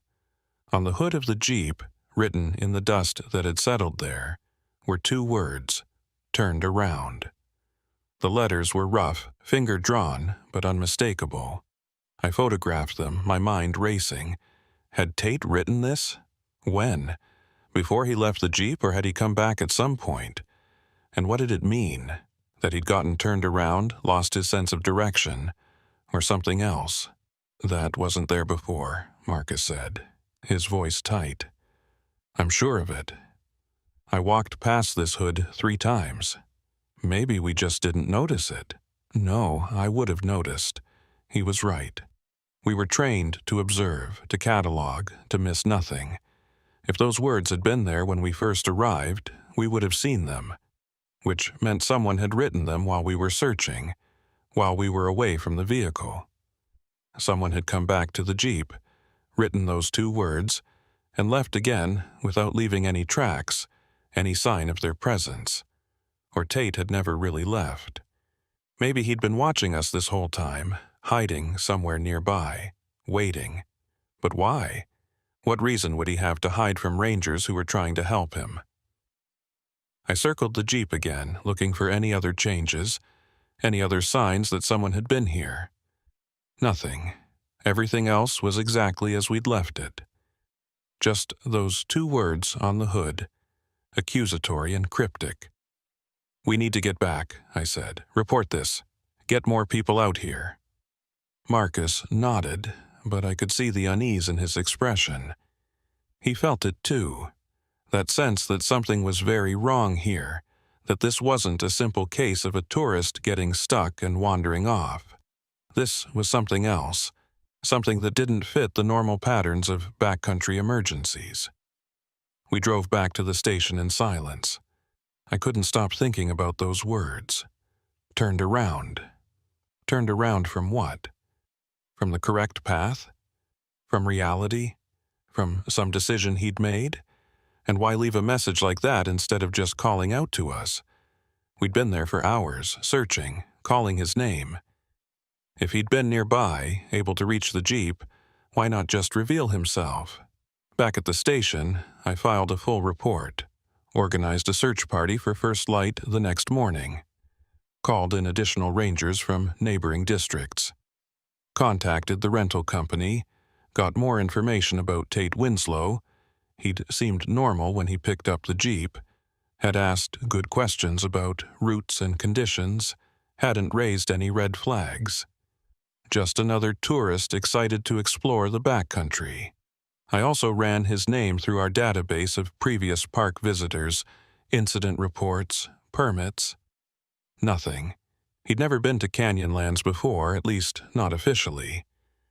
This was his first time, which made his decision to drive into a restricted area even more baffling. People who knew the park sometimes got overconfident, thought they knew better than the signs. But first-time visitors usually erred on the side of caution. That night, I couldn't sleep. I kept seeing that steering wheel, those desperate scratches carved into the leather. Kept thinking about the single glove, placed so deliberately on that rock. Kept replaying those words drawn in dust. Turned around. Something had happened to Tate Winslow out there. Something that had made him claw at his steering wheel in desperation. Something that had compelled him to leave his supplies behind and walk into an increasingly narrow canyon passage. Something that had left him, or led him, to write that cryptic message. And I had a growing certainty that whatever had happened wasn't over. That we were going to find more questions than answers when we went back out there tomorrow. That this search was going to take us places we didn't want to go, show us things we didn't want to see. I'd been doing this job long enough to trust my instincts, and my instincts were screaming that Tate Winslow's disappearance was different from the others, that we weren't just looking for a lost hiker who'd made some bad decisions. We were looking for answers to questions we didn't even know how to ask yet. The wind picked up that night, howling across the canyon rim, carrying with it the smell of dust and dried sage. And somewhere out there in the restricted zone, in that maze of passages and dead ends, something waited. Something that had taken Tate Winslow and left behind only fragments. A scratched steering wheel, a single glove, 2 words in dust. I lay in bed, listening to that wind, and wondered what else we'd find when we returned. What other breadcrumbs had been left for us to follow, and whether we'd like what we discovered at the end of that trail. Because one thing was certain, Tate Winslow hadn't just gotten lost. He'd found something, or something had found him, and whatever it was, it had changed him enough that he'd rather hide from rescue than be saved. The question was, why? The search party assembled at dawn. 8 rangers, all experienced in backcountry rescue, all briefed on what we'd found yesterday. I led them through the cut gate and back to the mudflats, the convoy of vehicles kicking up dust that hung in the still morning air. The temperature was already climbing toward 90, and by midday it would be brutal. We had maybe 6 hours of safe working time before the heat became dangerous. When we reached the abandoned Jeep, I noticed immediately that something had changed. The driver's door, which had been hanging open yesterday, was now closed. And on the windshield, written in what looked like mud, was another message: "Don't follow." The letters were crude, finger-painted, the mud already drying in the morning sun. Fresh. Written sometime during the night or early morning, hours after we'd left. "He's still here," Marcus said quietly. "Somewhere nearby. Watching." "Or someone is," I replied, because I was no longer certain we were dealing with just Tate Winslow anymore. The way these messages appeared, the way he seemed to know our movements, the way he stayed just out of reach, it felt orchestrated, deliberate, like we were being led through a maze by someone who knew the layout far better than we did. I photographed the new message, then opened the Jeep door. Everything inside was the same as yesterday. The water bottle, the map, the backpack, except the backpack had been moved. It was now sitting upright on the seat instead of lying on its side. And when I opened it, I found something that hadn't been there before. A piece of paper torn from a notebook. Written in shaky handwriting, the passage changes. Don't trust what you see. Don't trust the way back. It won't be where you left it. I read it 3 times, trying to make sense of it. The passage changes. These were solid rock formations, millions of years old. They didn't change. Unless... "He's disoriented," one of the other rangers said, reading over my shoulder. Classic symptoms of heat exhaustion and dehydration, loss of spatial awareness, confusion, paranoia. He probably walked in circles yesterday, kept ending up back at the Jeep, and his brain interpreted it as the canyon changing. It was a rational explanation, the kind that made sense in a report, but it didn't account for the timing of the messages, the deliberate placement of that glove, the way he seemed to be avoiding us while simultaneously communicating with us. We split into 3 teams. One would stay with the vehicles, maintaining a base camp. The other 2 would search, one team following the route Tate had taken yesterday, the other exploring alternate passages that he might have taken if he'd gotten turned around. I led the first search team, retracing our steps from yesterday. We moved slowly, carefully, calling out Tate's name every few minutes. The canyon swallowed our voices, echoing them back in strange ways that made it hard to tell which direction the sound was coming from.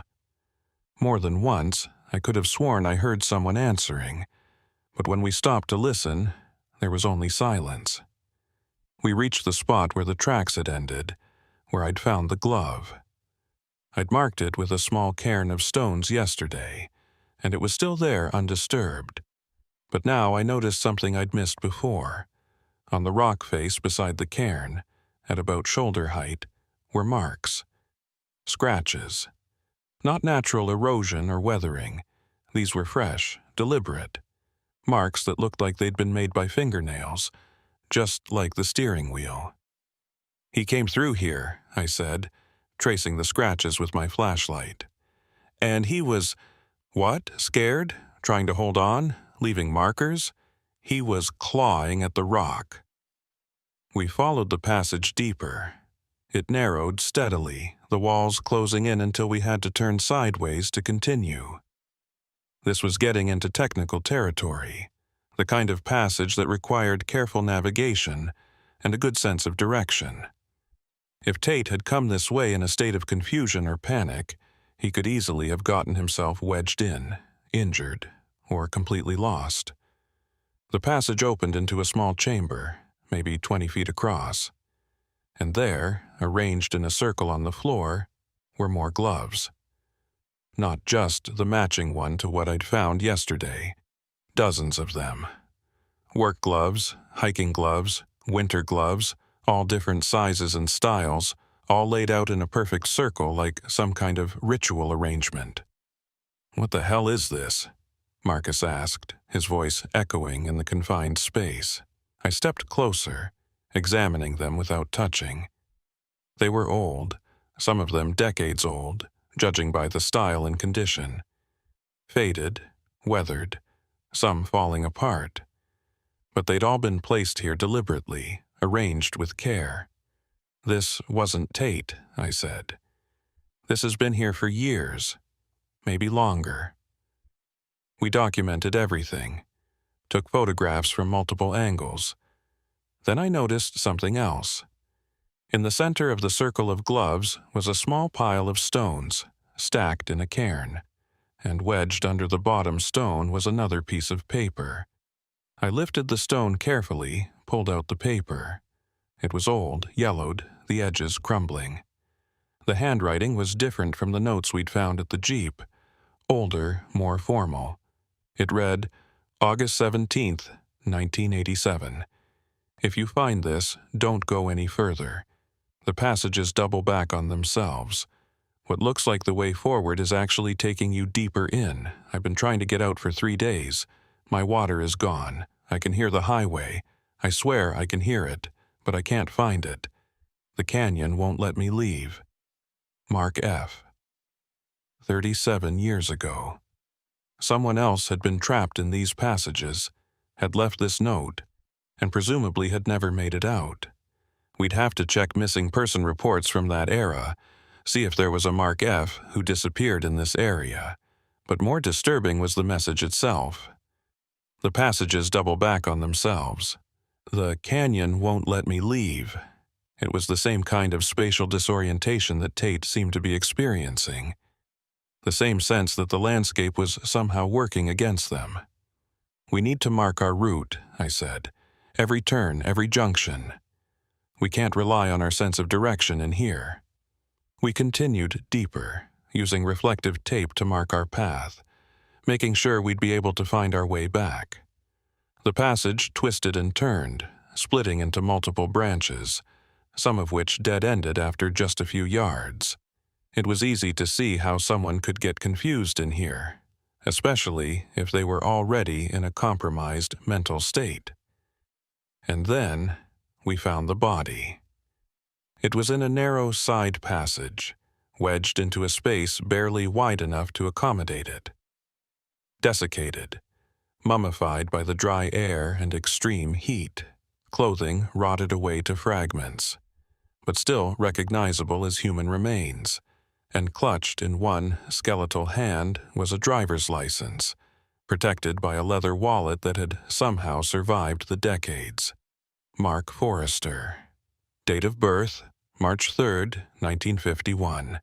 Expired August 1987. He'd died here.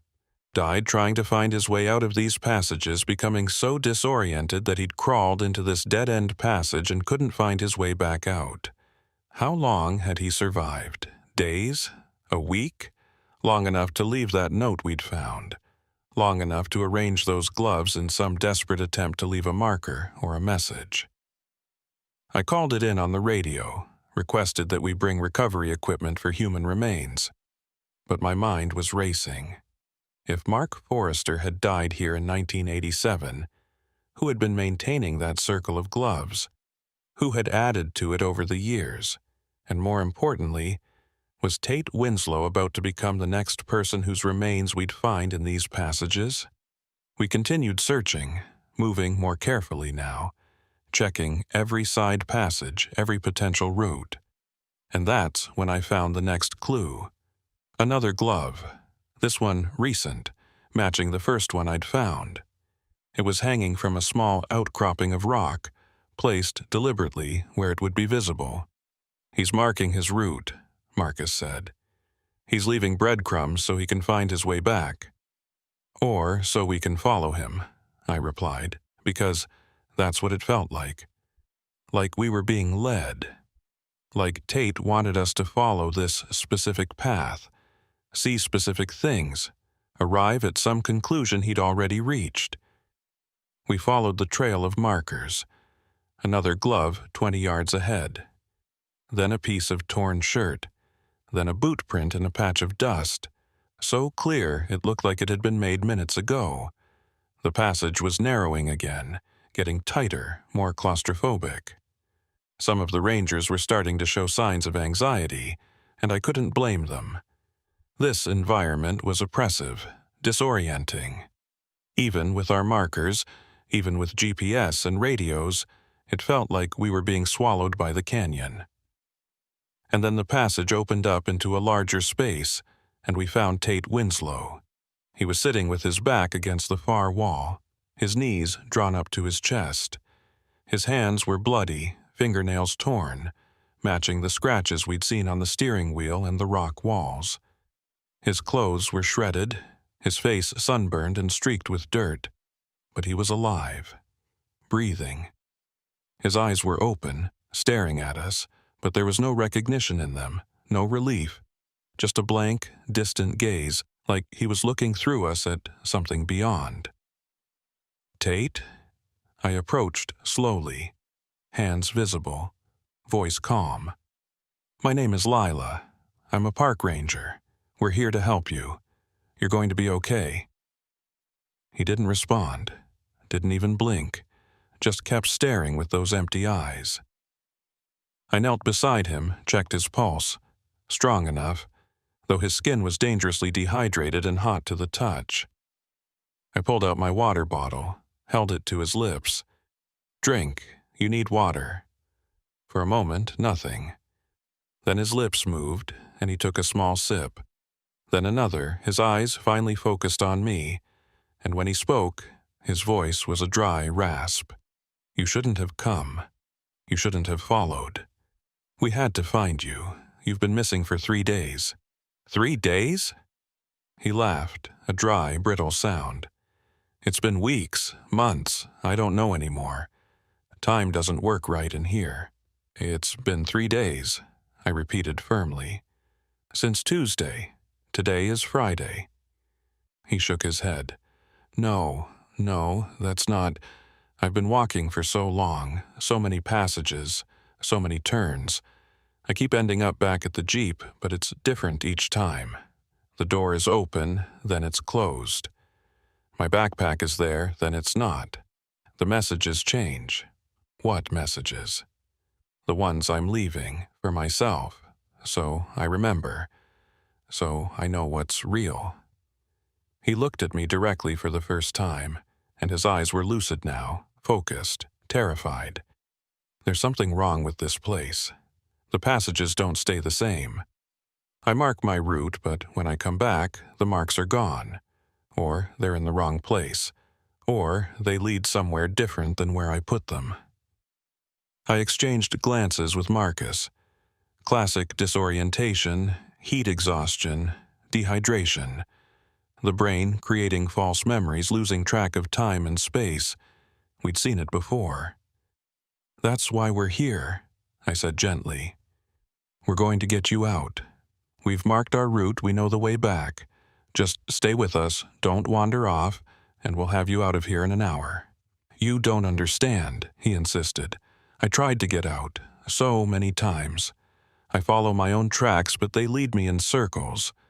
I can see my boot prints from yesterday, from last week, from this morning.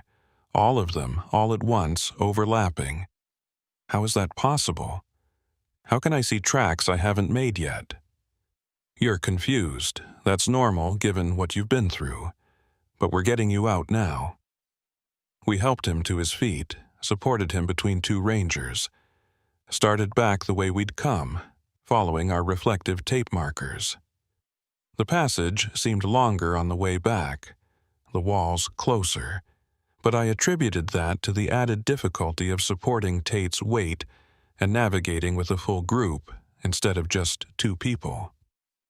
And then we reached a junction that I didn't remember passing on the way in, a fork in the passage, both directions marked with our reflective tape. That wasn't possible. We'd only marked one route. "Which way?" Marcus asked. I checked my GPS. The signal was weak, cutting in and out, but it showed we should go left. But my memory said we'd come from the right, and the compass reading didn't match what I thought our direction should be. "Something's wrong," I said. "The GPS is acting up." "It's this place," Tate whispered. "I told you. The passages change. Or we change. I don't know which anymore."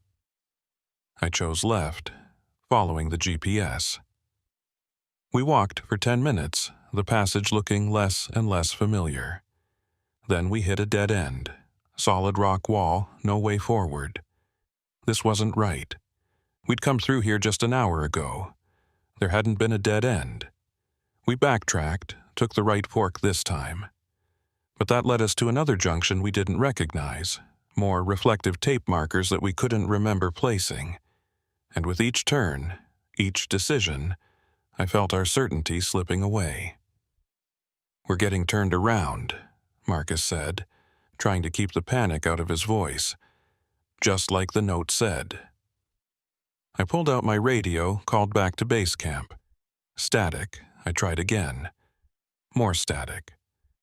We should have been well within radio range, but something was interfering with the signal. "This is how it starts," Tate said. He sounded almost calm now, resigned. "First, you can't find your way back. Then your equipment stops working. Then you realize you're seeing your own footprints from yesterday and tomorrow mixed together. And then you understand you're not getting out. Not the same way you came in. Stop it, I snapped. We're going to be fine. We just need to think clearly. But I was starting to feel it too. That disorientation. That sense that the space around us wasn't behaving the way it should. We'd walked for 30 minutes, following our own markers, and we should have reached the chamber with the gloves by now. But we hadn't. We were somewhere else, somewhere we hadn't been before. Or had we? The walls looked familiar, that rock formation. Hadn't we passed it before? But from a different direction. I couldn't remember. Couldn't separate what I'd actually seen from what I thought I'd seen.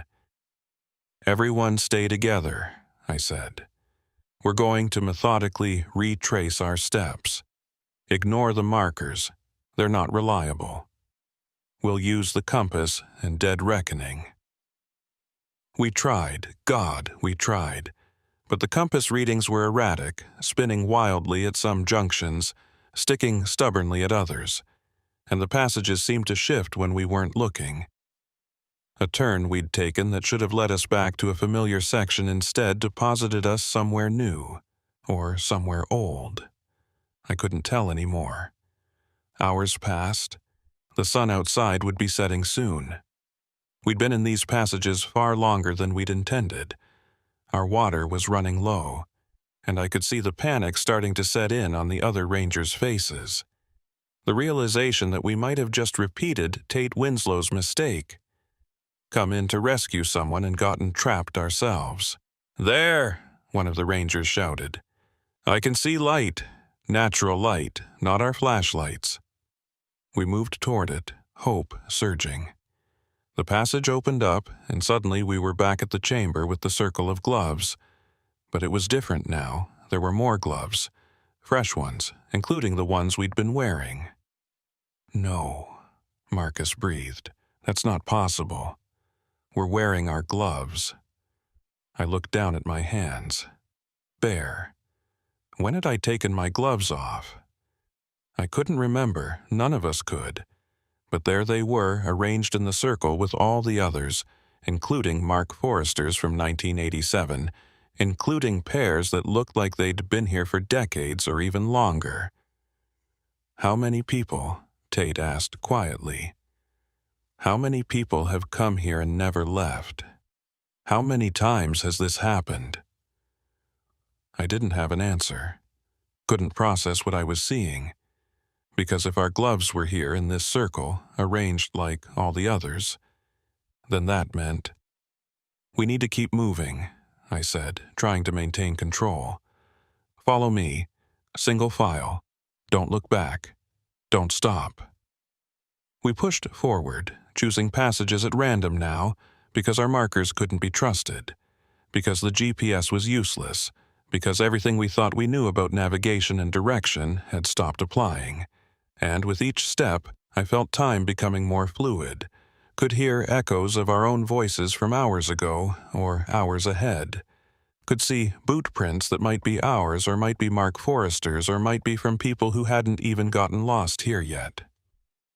The canyon was breaking down our understanding of cause and effect, of linear time, of spatial relationships, and I understood now why Tate had clawed at his steering wheel in desperation, why he'd left cryptic messages, why he'd tried to warn us not to follow. Because once you entered these passages, once you got deep enough that the normal rules stopped applying, there was no straightforward way back. The canyon had taken you, and all you could do was wander and leave markers, and hope that eventually you'd stumble onto the way out before you died of thirst or exhaustion or simple despair. But then, just when I thought we were truly lost, we turned a corner and saw it, the narrow passage that led back to the open canyon, the way out. It looked wrong. It was in a direction we hadn't come from, and I couldn't understand how we'd gotten there. But it was real. I could see the blue sky beyond it, feel the hot wind blowing in from outside. We stumbled out into the open air, gasping, disoriented, checked our watches. We'd been inside for 8 hours. 8 hours that had felt like days or weeks or minutes depending on which moment you tried to remember. The other rangers were at our vehicles, frantic. They'd been trying to reach us for hours, had been preparing to send a second rescue team. We'd been out of contact far longer than our planned search window. We got Tate to medical help. He recovered physically, but the psychological damage was harder to quantify. He wouldn't talk about what he'd experienced in detail, except to say that he'd been trying to find his way out and kept ending up back at his Jeep, which he swore moved locations each time. The doctors attributed it to severe dehydration and heat-induced psychosis. Mark Forrester's remains were recovered and returned to his family. He'd been reported missing in 1987, presumed dead, but his body had never been found until now. The circle of gloves was documented but not removed. We decided it should stay as a memorial to whoever had left them there over the decades. And that section of the park was permanently closed, not just restricted, sealed off. We erected barriers, posted signs, and made it clear that no one, under any circumstances, was to enter those passages. I filed my report, but I left out certain details. The way time seemed to slip.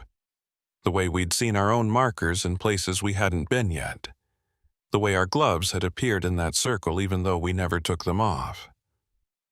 Some things don't fit into official reports. Some things sound too much like madness or delusion.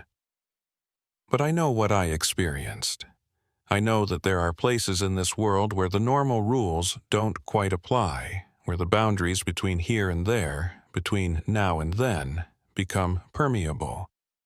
And I know that the restricted zones in Canyonlands are closed for reasons that go beyond simple remoteness or rescue difficulty.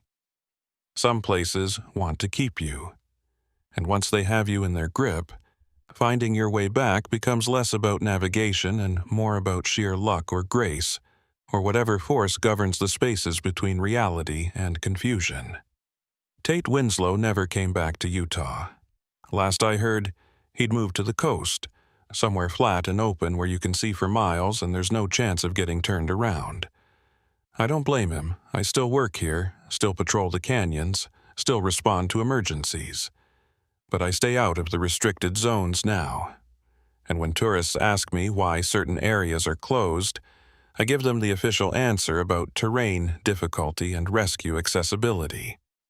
I don't tell them about the passages that change, about the gloves arranged in circles, about the way time can slip when you're deep enough in the canyon that the rock itself seems to be breathing, shifting, rearranging itself around you. Some things are better left as warnings written in dust, turned around. Don't follow. Some things are better learned through absence and closure signs than through experience. Because once you've been inside, once you've felt that disorientation, once you've seen your own future footprints mixed with your past ones, you never quite trust solid ground again. You never quite believe that the way forward is actually forward, or that the way back will take you where you left. The canyon remembers everyone who gets lost in it, remembers them in circles of gloves and scratched steering wheels and notes left for people who might never find them. And it waits, patient and timeless, for the next person who ignores the signs and ventures into passages that should remain unexplored. I think about that sometimes late at night, about how many other people might have gotten turned around in those passages over the centuries, about how many more might make that mistake in the future, despite our best efforts to prevent it. And I wonder if somewhere in those shifting passages there's still a version of us wandering, looking for the way out, leaving markers that lead nowhere, becoming just another layer in the palimpsest of lost travelers who thought they could navigate what cannot be navigated. The canyon doesn't care about our maps or our GPS or our confidence. It just waits, and when you're deep enough, lost enough, turned around enough, it shows you that all paths are circular, All markers are temporary, and the only way out is the way you'll never find until it decides to let you go. If it decides to let you go at all.